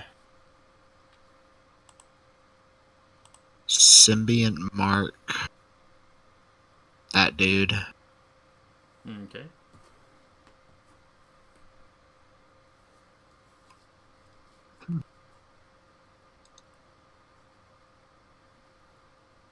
Is that the one that's kind of like Hunter's Mark? It's the hex. Oh, that's right. Okay. You use that on, I think, the robot. Yeah. And he will make it as disadvantage on dexterity. Okay. So that was your bonus action. Are you doing anything with your movement or your action? Movement. He's gonna get shot at where he goes. But,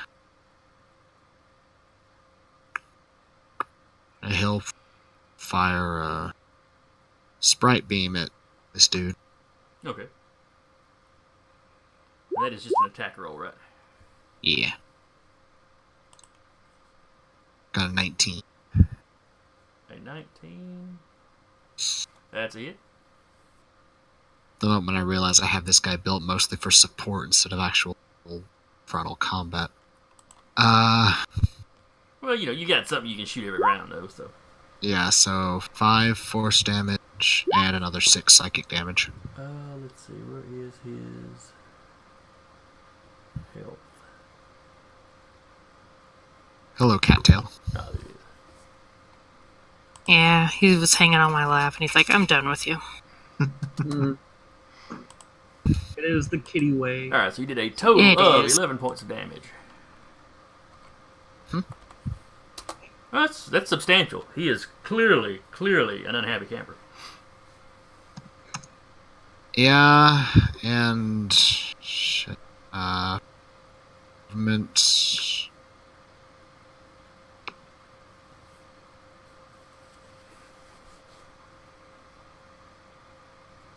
I mean, that guy, this fucker, and that dude back there, because I shoot him. And her, really. We'll still be able to shoot him, but he'll duck behind this wall here. Okay. He's at least getting some cover from the one he shot. Yeah. Alright. So, you fire that off. The electrician, or technician, Robert, immediately kind of crashes to the ground, covers his head. Mm-hmm. Just kind of, oh crap, oh crap, oh crap. Whereas Buddy is looking at what Adrian just did and went, ooh, he's an esper. I mean, he pushes back against the wall, but like, to get away, but there's a certain eagerness in his face as he's watching. It basically looked like a sort of silvery beam of digital code that came out of his hand. That hit with physical force. And psychic force, apparently. Well, that's from the symbiont mark, but yeah. Oh, okay. And then next up is our smoker. The smoking man. Will he tell us about the truth about aliens in this world? There are Yes, yes, aliens, please, but they please, are in this please. world. And some of them don't have noses.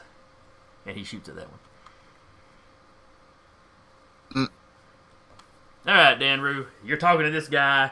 You hear a sprite thing go, you hear a power manifest behind you.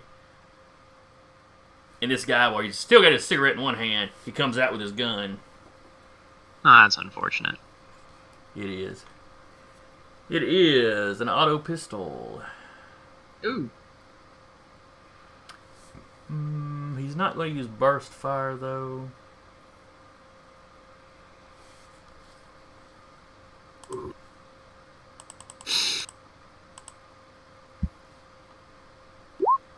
It's like, I'm gonna steal that from him later if I survive this. Alright, Taylor. Or what is Danru's armor class? Higher than a 12. Alright. In that case, he misses. Sad though it is. He is not going to move, however. He is content where he is at.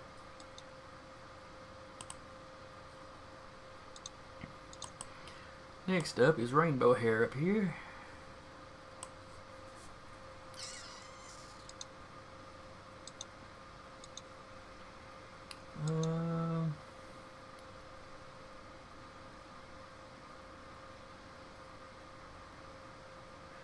She gets right up here to the very, very edge.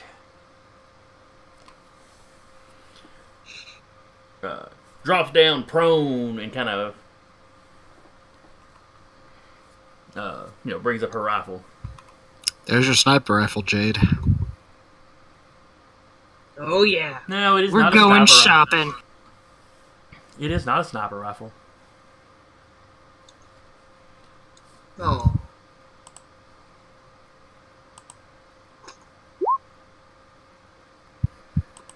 Oh, I can tell this is going to be a lovely fight.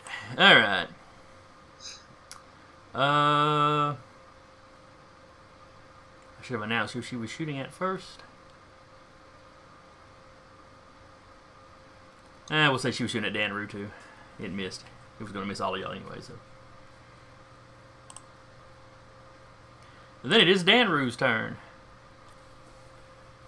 Alright. Bullets and superpowers are flying. What are you going to do? We'll go up to this guy that pulled a gun and punch him in the face. I say give that man a hug. Now, since I don't actually know the damage for unarmed combat, I'll go ahead and use my spear. Okay. So, shield out, spear comes out. Unless you're trained, if it's the same as 5e, it's 1 plus your strength modifier. Yeah, go with the spear. Yeah. Punch him with a spear. So let's see how this here... Ah, I see. Ah, there it is, Yeah, I should have your weapon programmed in. Alright. A 16 hits him? So Darn. roll. I was hoping by clicking... You highlight the word spear, and then click that on the actual chat window. There you go. Alright, so he takes 5 points. Neat.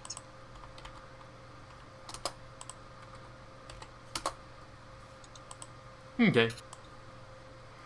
You feel the spear get through his armor and bite in a little bit. You clearly haven't done any life-threatening injury to him yet, but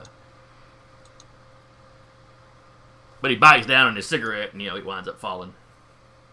He bit clean through the filter apparently.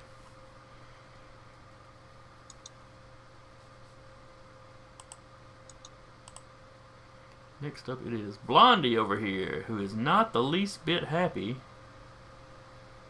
with Adrian. You don't see me. probably clearly saw you run for the corner. Oh, he's got Don't see just me. enough movement to get him over here. Don't see me. And he rounds the corner with a metal baton out. You don't see me. And he tries to bash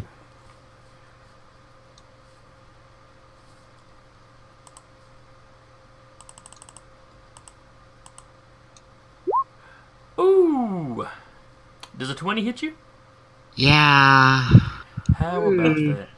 I think that'll hit everybody. Yeah, probably.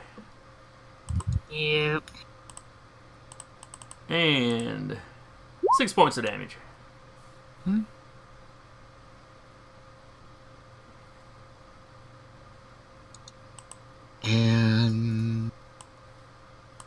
And I believe it is Jade. yes. This one or that one? What is the Constitution saving throw for? Can maintain concentration on my power. Oh, okay. The symbiote. Gotcha. Okay. I needed to make at least a 10. And you did so. Going, By quite a bit. going to shoot this one with my auto rifle. Okay. Ah, what the heck? Oh, nat 1, too. Yeah, it's at disadvantage because she's prone, correct? As well? Oh, yeah, she would be because she's prone, yeah. Okay, I'm just making sure for like future attacks on her from range. Yeah. But if you run up and try to kick her, it's got advantage. Like right in the ribs, just steel toe boots. Just kick her off the edge. Wilhelm scream all the way down. I was hoping for more of a goofy sound, honestly. Yes. Alright, Jade, are you moving anywhere, or was that it? That's it. Well, yeah, that's it. Okay. Then it will be... old boy over here. Who I described coming up like he was holding a pistol, but he's actually got one of the rifles as well. What fun. You know, Francis looks big and dangerous. He's going to shoot at Francis. Oh. Francis, we gotta get you a non-threatening hat.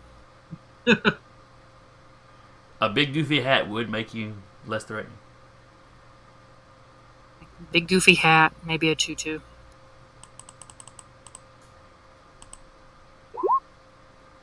Nope. That does not hit. Nope, I didn't figure it would. Frog him.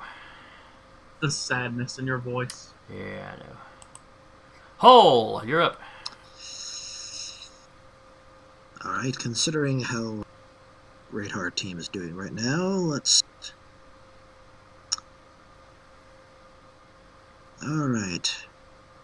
So... I will release my aimbots. The cattail. All your little drones come up out of your rig. Basically attach and become sights on your guns, or whatever weapons you're using. And I'll give the +2 bonus to... let's see. Danru. Remember your Yo, name? what's up? You have a +2 to your attacks now. So you put a scope on my spear? Yeah. Exactly. Okay. Yes, that's awesome. Look, you know tactical spears are actually a thing. And I wish I was making that up. Alright. Let's see. Jade and Francis. You also have +2 to your hits now. Yay. Did we ever work up the +2 tokens, or...? No. Because I can never remember to get everything done that I mean to get done with this game. But at least I read up on the money. Alright. Good damage, right?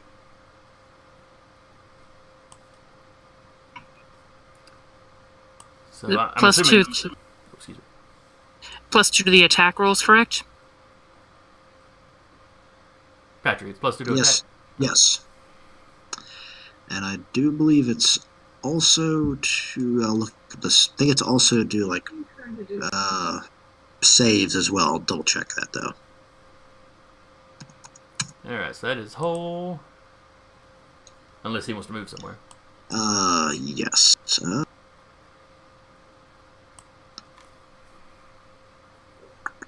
I don't know if there's cover right here or not, but Not really. I mean, there's there's railings, really but not. It's thin. There's really no point in moving. I'll stay here, help shield. Okay. And then it is Francis. I'm gonna help out our dear friend Aiden. Take a pot shot at him with my heavy pistol. Okay.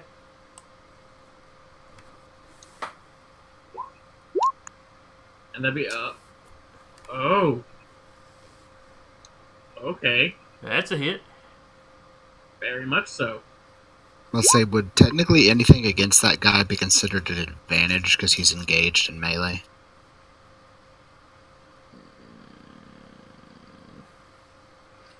Let's see. In D&D, engaged in melee would actually be a disadvantage on the attack roll. That only applies to sneak attacks. Oh, okay. Yeah, but I was asking because we do have a rogue in the party who's going to be going next. Oh yeah, I could A Cunning specialist- action. A specialist, not a rogue. But yeah, I think she would be able to get. I don't think it would give her advantage, but I think it would allow her to activate that ability. Yeah, as long as enemy is engaged with an ally in melee, I get an extra attack, like sneak attack. All right, but he takes 9 damage. Actually, that would be 11 damage from that +2. Well, I'm only That's- giving you the 9, so there. Well, that's just for your attack rolls. Like if you would have rolled, say, the 10, you could have bumped it to a 12.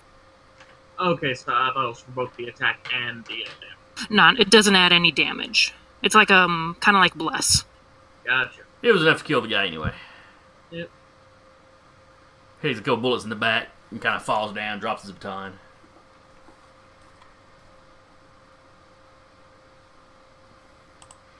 And then it is the specialist. What is Cat? Seeing that guy's down, just gonna be like, "Thanks, Francis," and shoot the guy over on the bridge Okay. or the behind the console. He has got cover, so this will be a disadvantage. All right, yeah. Anyone really takes it. Well, can I retcon that and take a shot at the guy engaged with Danru? Sure. I don't have a problem with that. 15. Now, for your sneak attack ability, or whatever it's called, is there a range limit to that? I don't believe so. Okay. I'll quadruple check, but I mean, Death Strike. you've got your movement if there is. So. No, remember, just remember its functions. If you remember the Merc Midget, it's essentially the same thing he does. It's Death Strike. Once per turn, you can deal an extra 1d6 damage to one creature you hit with an attack if you have advantage on the attack, or if another enemy of the target is within 5 feet. Okay, you're good to go then.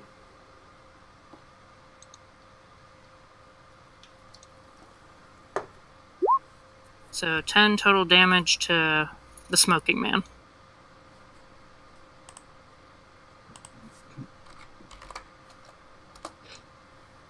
Oh, he ain't looking so good. Like, don't let him fall, I want his gun!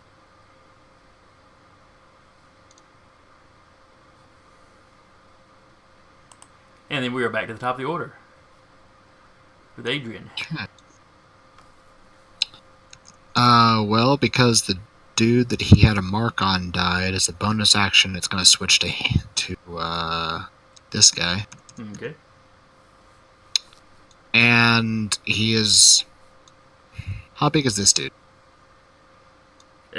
Average size guy. Average. He'll pull up the body and essentially sit it in front of him as he's crouched down to give him quote unquote cover.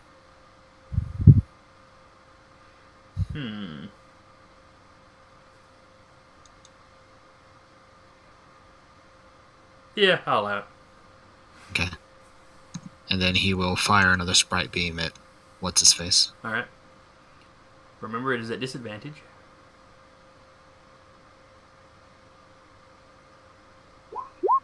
$15 A 15 does not hit. does not hit. No. It comes close. It makes him kind of duck back behind the thing for a second. Alrighty.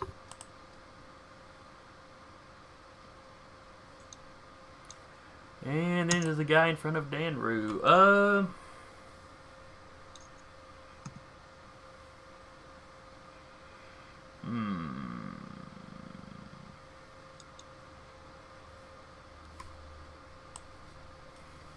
He is not happy with the position he finds himself in.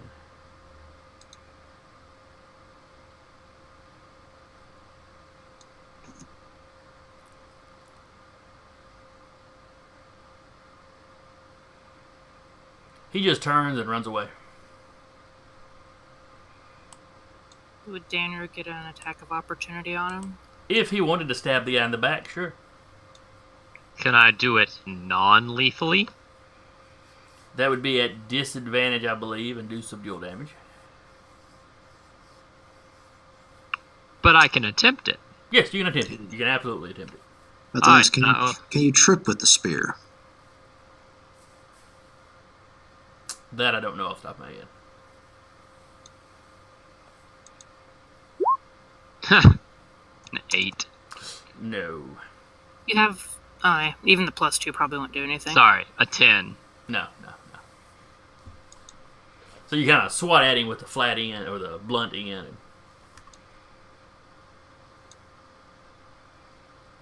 And he shovels off.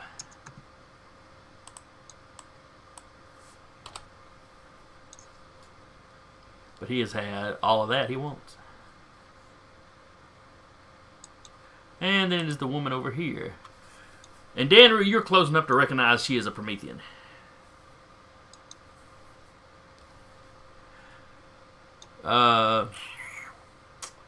Give me a perception check.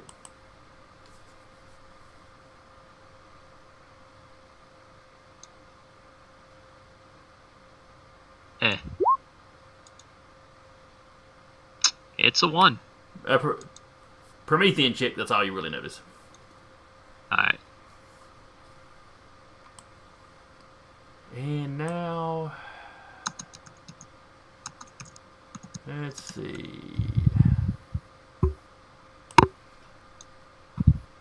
Well, you're the closest target to her, Danru. Yay. Since you are no longer engaged, that makes you potentially dangerous to her. So you're catching her heavy rifle. The 20 is going to hit you. Connects.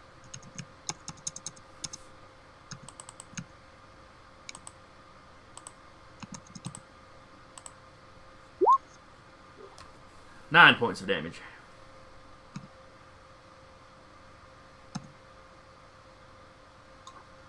Alright. That hurt. Yeah, it looked like it probably stung a little bit. And then it's Danru's turn.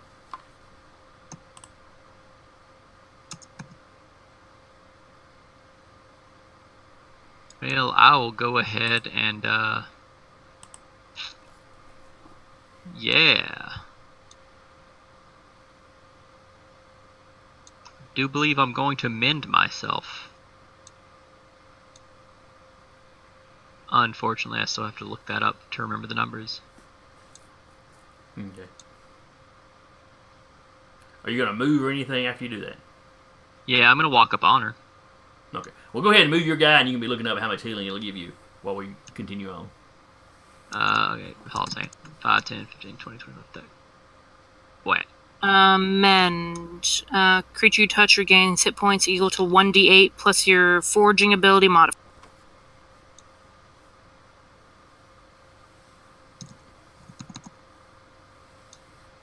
And I forget what Danru's forging ability is.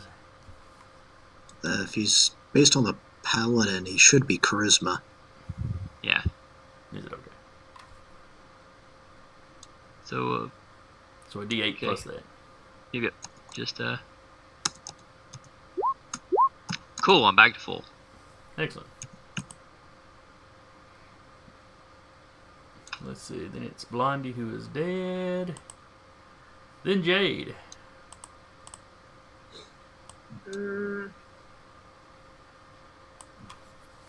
I guess I'll shoot at.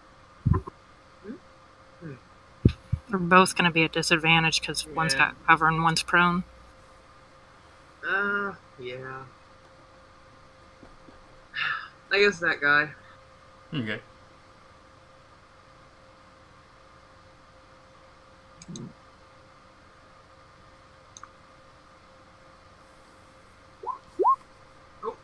Oh, you gotta roll it. Give me one more time. Guilt you're at disadvantage. So you have to roll twice. It automatically rolls twice. You have a 15 and an 8. Oh, okay. So a 10 with that +2, I think. Yeah. Alright, that's not going to hit.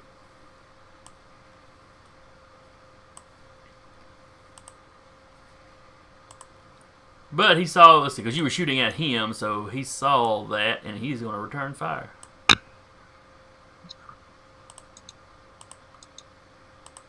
With a +7.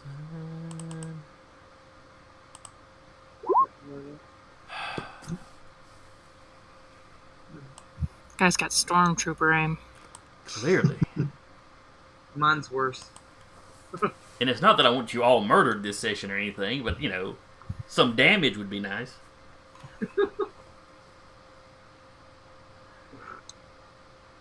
Oh, you're up. Okay, there it is. What do you call the wallop you gave me, then? That was a love tap. Love tap? You took out almost half his HP. That's what you get He'll for be playing the mage fine. type.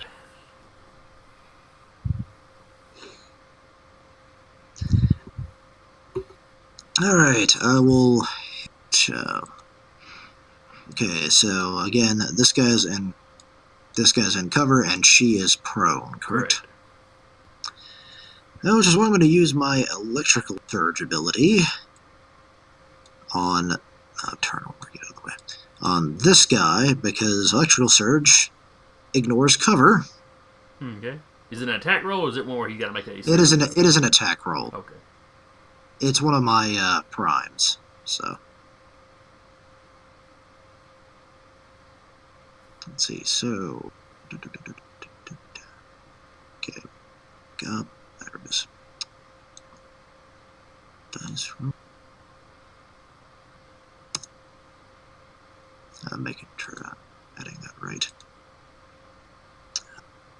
Yep. Does an 18 hit? An 18 does indeed hit. Alright, and that is going to do...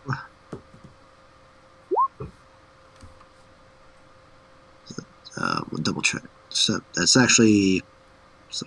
that will be... Yeah, 10 points of damage. I forgot to add the +3 to that. For your forging ability or whatever? Yeah. Okay. Not a prophecy. So you said 7. So 10 minus 10. And while I'm at it, I'll also use one of my coordinated strikes. Basically, it's one of my drones comes up and zaps them. In case that first bit of electricity wasn't enough. Yeah. Because if I roll an attack roll, I get to do it basically just as like a bonus action. Come on, man. What is this thing doing to me? Weird. Little problem with Zoom. Anyway. Alright, so it has to make its own attack roll, though, correct? Correct. Okay. Let me bring this back up. And it crits. Well. Well.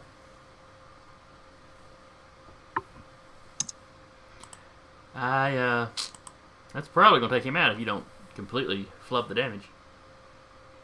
Please flub the damage.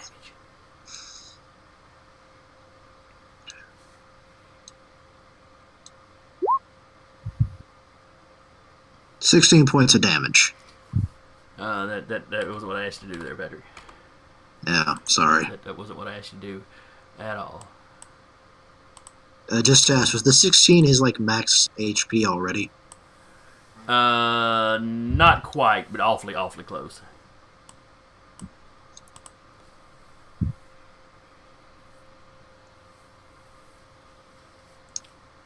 As I congratulate my drone, you did great, Leroy. Is the other one named Jenkins? I am tempted. And Francis. Well, seeing as how there's only one viable target left.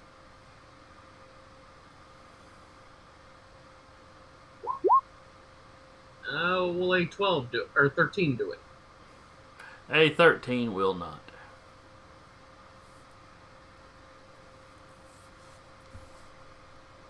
Cat.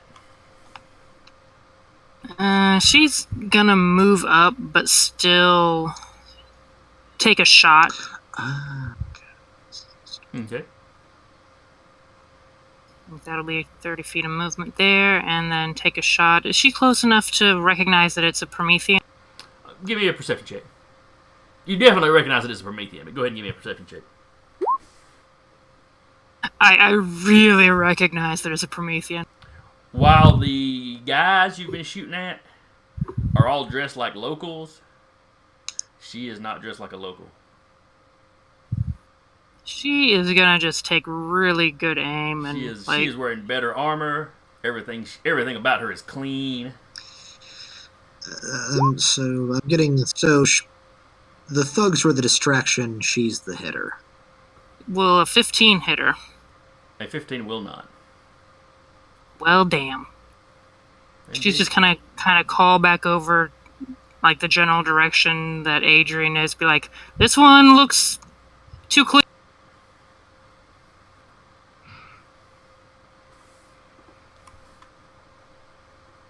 Totally leaving out the fact that's Promethean.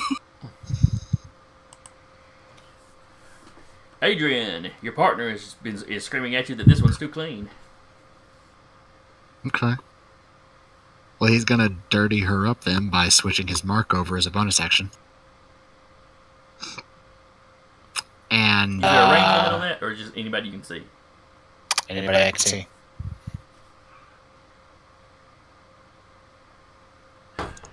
let me. The range itself is 90 feet.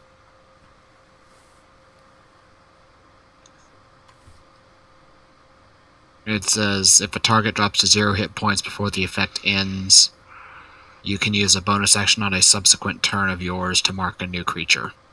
Doesn't say it has to be within a specific range. And I would probably say it had to be within the range of the spell, regardless. Just for, but I think it was only like 75 feet to her, so you're good. Yeah. And he will hold a sprite beam until she gets up. Okay. If she comes up out of prone, he will fire. So he is holding the action until she comes up out of prone. Gotcha. Yep. It is her turn.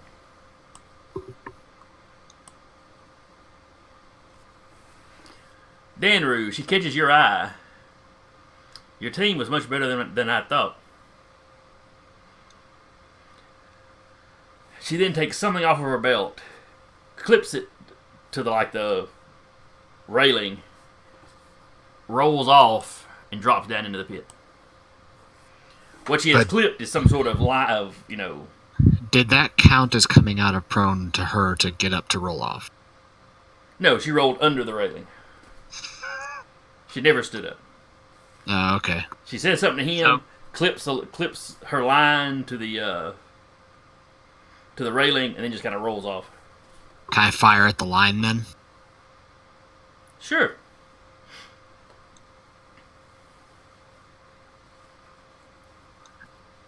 I'm going to give you disadvantage because of how small the line is, but go ahead.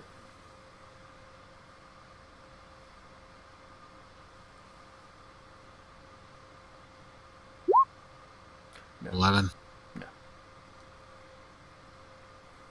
Can Danru walk over and grab the line? Is your action next? Go ahead. Yeah, I'll walk over and see if I can physically grab the line. Yeah, Fish her it's back just up. attached. Yeah, I start trying to fish her back up. Okay. Let's There's say, some weight on it. You can still hear the line giving. You know, you've pulled several feet of it back up when suddenly it just kind of goes loose. Goes what? It's like all the weight that was on the other end is gone suddenly. It's dark at the bottom. It's not actually a bottomless pit. How is it more than 60 feet deep? You don't know. You're not that familiar with the station. Looking over the edge using her dark vision, can she see the bottom? Yes. Does she see which direction the lady's going? Yes, she seems to be heading for a service door. Okay. So I think all except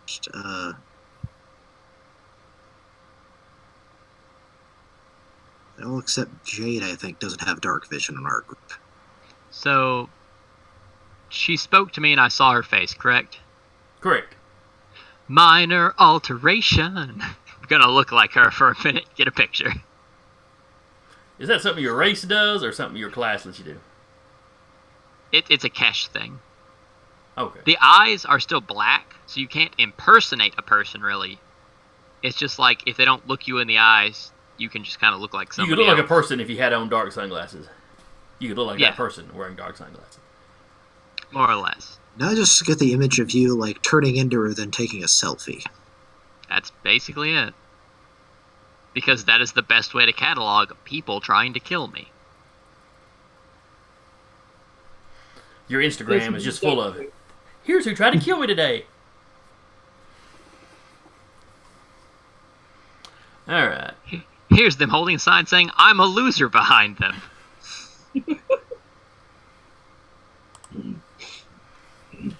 Alright, your engineers are, or your technicians, I should say, are freaking out a little bit.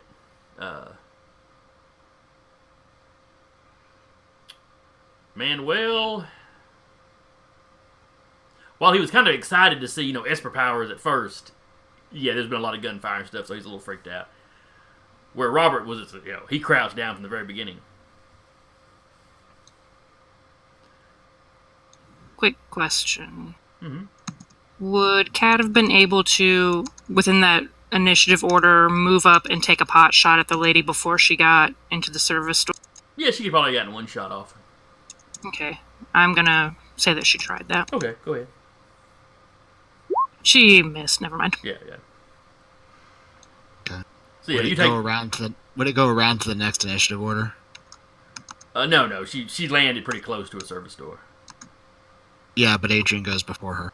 Oh, go ahead then. No, you go after me. It would have Yeah, gone no, through but- the rest of the initiative order. Me. But he goes before her in the next turn. Oh, okay. Wrong her. He's gonna activate his sim matrix and try to seal that door. Okay.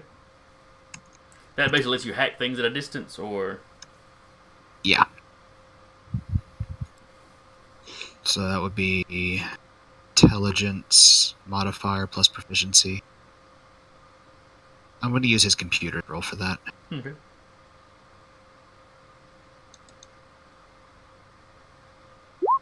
$19. But yeah, still a 19. I was about to say, wait a minute, I had that the toggle set to disadvantage, but it's still the first roll anyway. Yeah. So You basically hack into the door, no problem, and immediately get an error message. Something has got the door jammed open.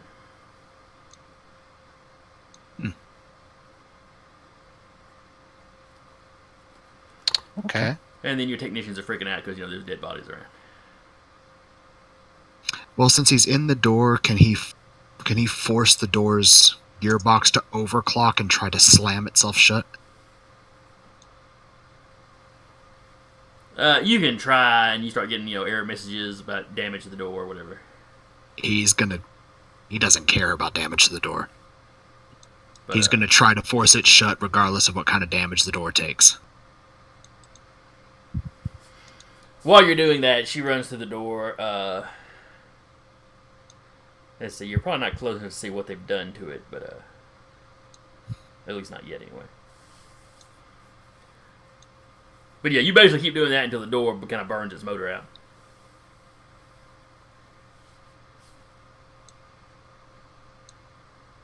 Alright. Then he's going to go full dive into his sim matrix and track her to the station. Okay. What does that let you do now? It allows him access to effectively the digital code of the universe. And he is using it to track her through the station. And once she gets somewhere... He's actually projecting and following her, or... He's effectively doing the Watch Dogs thing. Where he's like tracking her through... Yeah, he's tracking her through the station. Okay. And the second that she gets anywhere with any amount of population, or anywhere he can see her face in one of the cameras, he's going to take a snapshot of it and send an alert to the station security that she just assaulted 2 technicians for the station. Okay, that's not too hard to do. Now, is there any range limits on how long you can track somebody with that? For him, the entire station. Okay. You basically hack into the system is what you're doing. So anywhere the system reaches, you can then... The stronger he gets, he can project that range further to where he can do that to anywhere inside an entire solar system. Okay, I think I remember you talking the stronger about he gets. The range yeah. of that. That's some of the higher level stuff, though. It's... Yeah, once he hits, I think, 4th or 5th level, he can... His effective range is an entire solar system. Right now, it's effectively the station. Okay. So yeah, you eventually get a snapshot of her, and you send it to the station masters.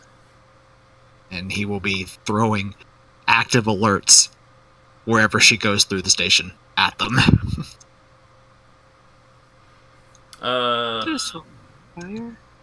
While you're doing that, one of the engineers or technicians, I keep calling the wrong thing.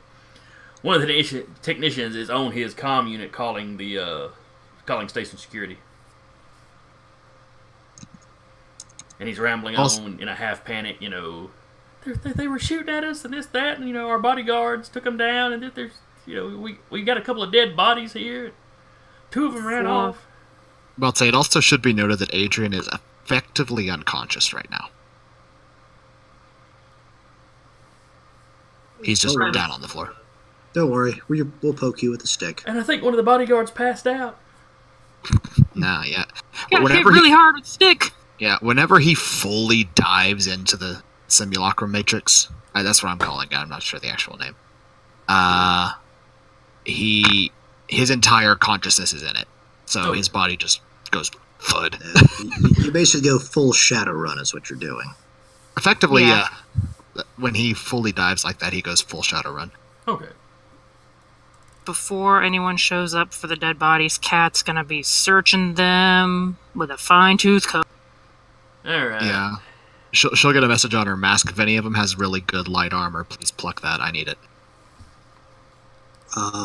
Why is the security shows up? Why is this guy naked? He was like that when he attacked us. Some kind of freak. Yeah. And why are you one of us is holding armor. Clearly having a hard trip. He was one of those really heavy junkies, Screaming about Valhalla and all kinds of weird stuff. Yeah. Alright, what kind of gear did they have? She's also looking for information, like if they were working for somebody, anything like that. Alright, this guy, the one behind the console, had a heavy rifle.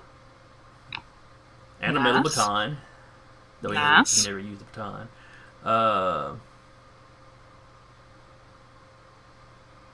Let's see here. He had a sim unit, which is the basic comm tablet kind of thing to carry around.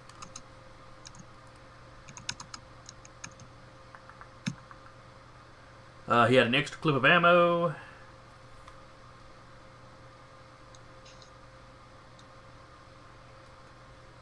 And what is trooper armor? Is it medium trooper armor or light trooper? That's what I'm looking up. Well, it says heavy. No. So I guess that probably answers that question.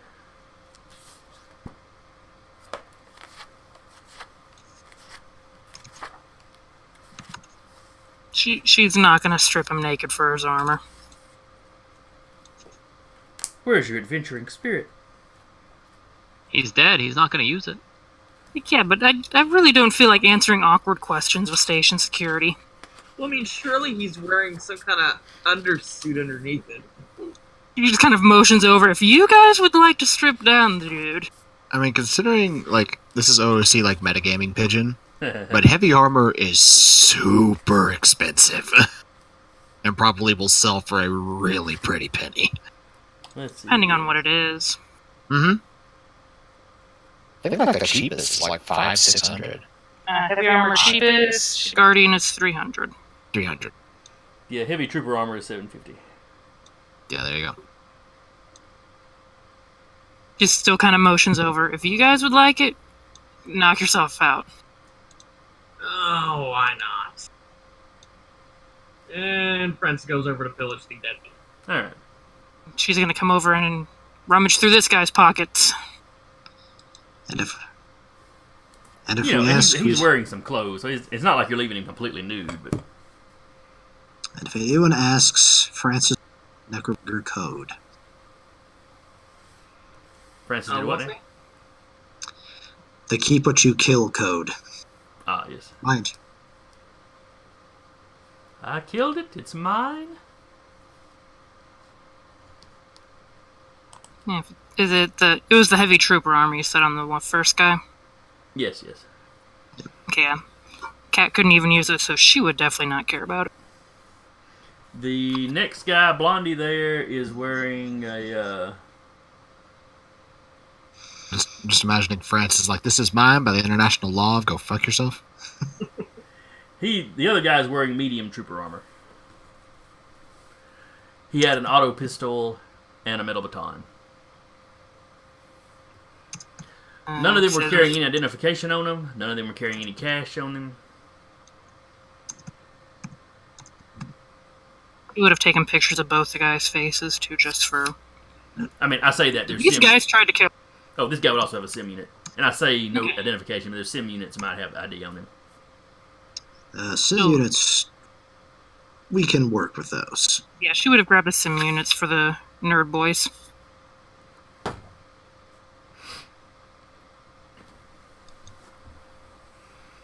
Alright.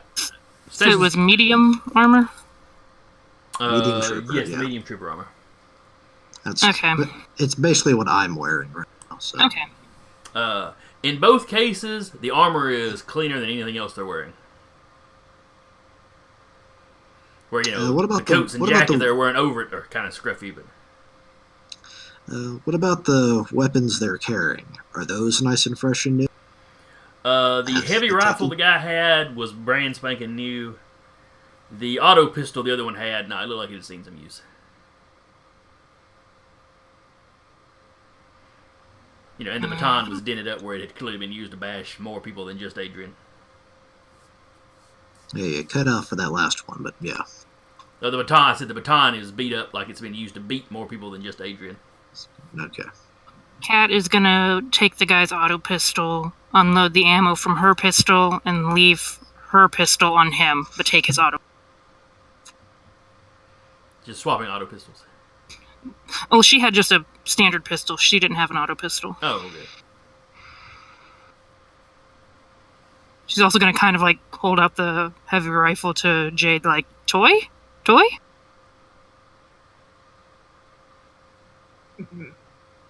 Who wants a heavy rifle? Do you want a heavy rifle? Like, it's not a sniper rifle, but Sure. You sure you don't want to sell it or something? I mean, if you wanna see if maybe it's better than yours, or oh, it is. it's yours. I'm not gonna argue with you. Thanks. Well, if you increase your allies' strength, you've increased your strength. Mm-hmm. Well, that might be true, but I don't think I've hit anything since the game started, so I'm just saying. I think you hit the bug thing once.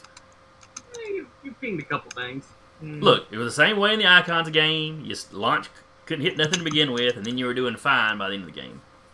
I don't know. I remember missing a lot of stuff with that one, too. Alright. Station security shows up. They get the lowdown on what's going on. They question you. They question the technicians. Don't get a damn thing out of Adrian. He's still out. Cat will come over and kind of kick Adrian in the ribs, like, wake up! Is he okay? He gets nervous sometimes and passes out. He'll be fine in a second. She just kind of props him up against the wall. EMTs arrived with him. They checked the dead bodies, pronounced them dead. They start checking over Adrian. Would they able to tell he's doing a Cybermancer thing? It's a good question. For the moment, I'm going to assume that yes. Okay. Because one of them goes, oh, he's just not here right now.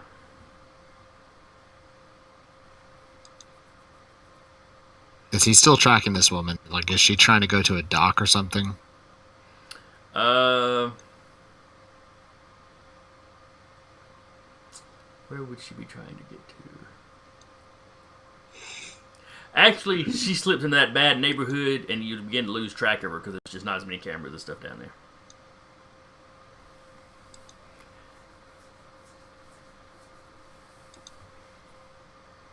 Because you're basically having to use the station's cameras and stuff to keep up with her, right? For the moment. Did we recognize her as the Promethean that was tracking us? Cat got a real good look at her. Was it two guys, or was it a guy? We got a real good look courtesy of Danru, too. I don't think you ever specified the genders on the Prometheans. I may not have. Yeah, you just said Prometheans. And but that's no, you do not recognize her. Okay. And while her armor was all new and shiny and stuff, it was not. There were no identifying markings on it. Yeah. But Adrian's gonna keep tracking this woman until he just absolutely cannot track her anymore. Well, eventually he loses track of her down there. But you have sent her picture out to all the station security, all the security stations on the station. Yeah, but basically every Image. Every view screen on the station has this woman's face plastered on it. So you are going to hack the system in such a way that it's obvious somebody has hacked it. If you start going and throwing things up on view screens, people in charge are gonna realize we didn't put that up there. Nah, he is. Yeah, he's keeping throwing things at security until he loses track of her. That is fine. Then he'll jolt back to himself. When you wake up, there's an EMT looking over you. Oh, there he is. Have a good trip. Yeah, just tracking the woman that hired them to kill us. One of the security guys was like, oh, you're the one that was sending all those alerts. Yeah, that was me. Sorry if I had to go into the system a little bit to do that. Yeah, as long as you didn't mess with anything, it'll be alright. I try to avoid messing with anybody unless I absolutely have to. One of the security guys is looking at Francis and looking at the extra armor Francis is holding. I like to carry a backup. And then he looks over at the body that's not wearing any armor. We found him like that. Man, we don't care if you keep it. We really don't. Let's say he will look up at the EMT and like, one of them got a really good clock on the head. You got anything for that? Oh yeah, hang on a second. First, let me check you. He clicks out a little pin light and checks your eyes. Yeah. Yeah, I don't think it's a concussion.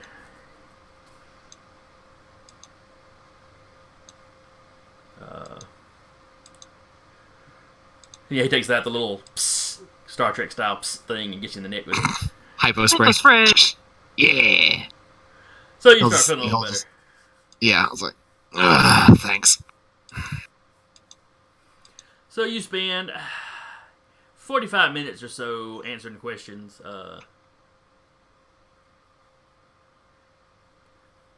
They do quick facial recognition of the two guys. They are known toughs here on the station.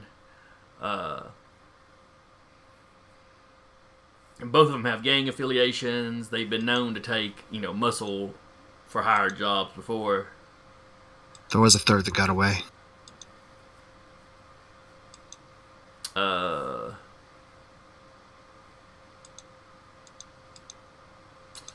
If you describe him, they'll keep an eye out for him. But with a job, we have pictures. Yeah. He mostly, by this point, has like the entire physical profile of the woman, because that's who he's been tracking. He didn't really care about that third guy. Yeah. But he's like, whoever the third one was, he'll probably disappear into the underbelly and lay low for a while.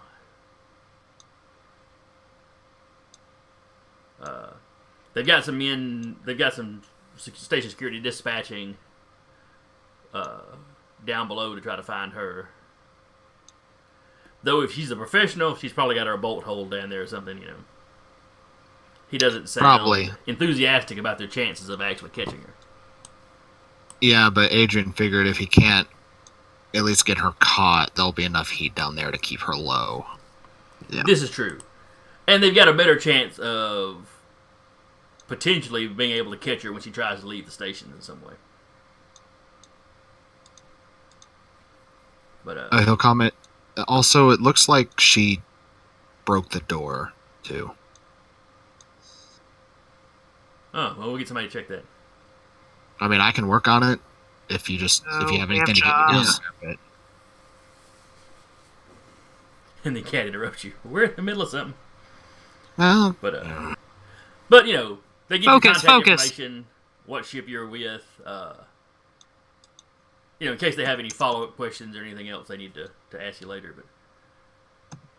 But with locals also here as witnesses, and them having clean records and y'all having clean records, and in talking to you, they pull up the fact that you were the ones that helped stop that terrorist attack or whatever it was.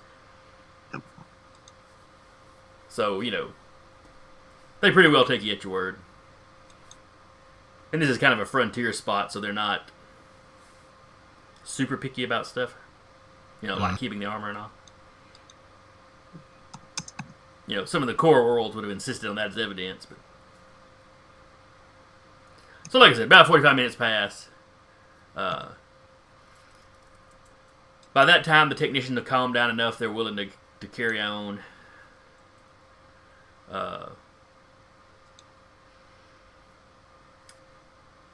Robert still seems a little freaked out. Manuel talking about, this in the fight and that in the fight and how cool that was. The little sparkling beams of data that you were firing. Clearly, he's somebody that wishes he was an Esper. Not in an envious sort of way, but just, man, that would be sweet. And the whole technomancer aspect of it being, particularly what he'd be interested in. Anyway. Yeah. So you carry them down. They repair the dock in a box. I just obtained my own Conrad Werner. Which is literally a box-shaped structure. With a doctor inside of it. Well, it's all robotic. Yeah. It's just enough room for, a patient and maybe a family member or two to sit inside it while the box itself examines you. And can issue medication, perform minor surgeries. Now, the medication isn't the real high dollar or real It's generics. It's basically an auto dock. Yeah. You know, it'll handle run-of-the-mill stuff just fine. Then, and it's plastered on the side which charitable organization funds this. I should make note of which one it is. Okay. But sure enough, somebody had broken into it and tried to get into the medicine reserves. So they spent a few hours working on that.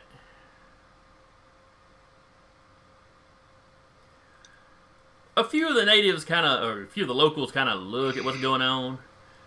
But you guys are sitting there heavily armed, kind of pissy looking because you've been in a fight. Some of you have burn marks. Ain't nobody local messing with you. So you manage to escort these guys back to Mama Green. She pays you the agreed upon sum. Which I had forgotten what it was. 300. 300. That sounds right. Her and her guys are pretty baffled about why those people would have jumped them like they did, though. Could have just been wrong place, wrong time. Yeah, maybe. Never know with some people. And Ridley Cat going, ah! So you get paid by her. Let's see. Goodbye, Cat. And I guess you would retire to the Roustabout for the evening. Yeah.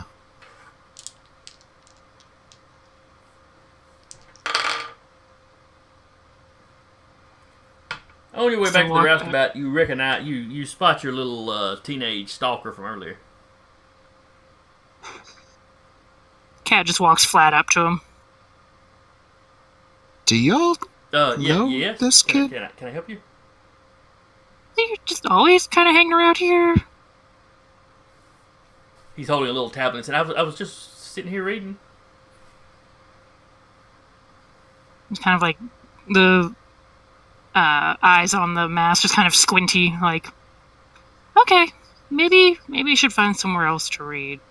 Okay, yeah, that might be good. It is getting kind of late. It's getting late, and I mean, there were people down there shooting at us this evening. I'd hate for you to get caught in crossfire. It's crazy. His eyes kind of go wide. You're talking about that. Listen, I better get home. Mom will be worried. While she has him distracted, Adrian's gonna virtual display that tablet to see what was on there. Let's see. What would a teenager have been looking at? I think. Do you want an honest answer to that?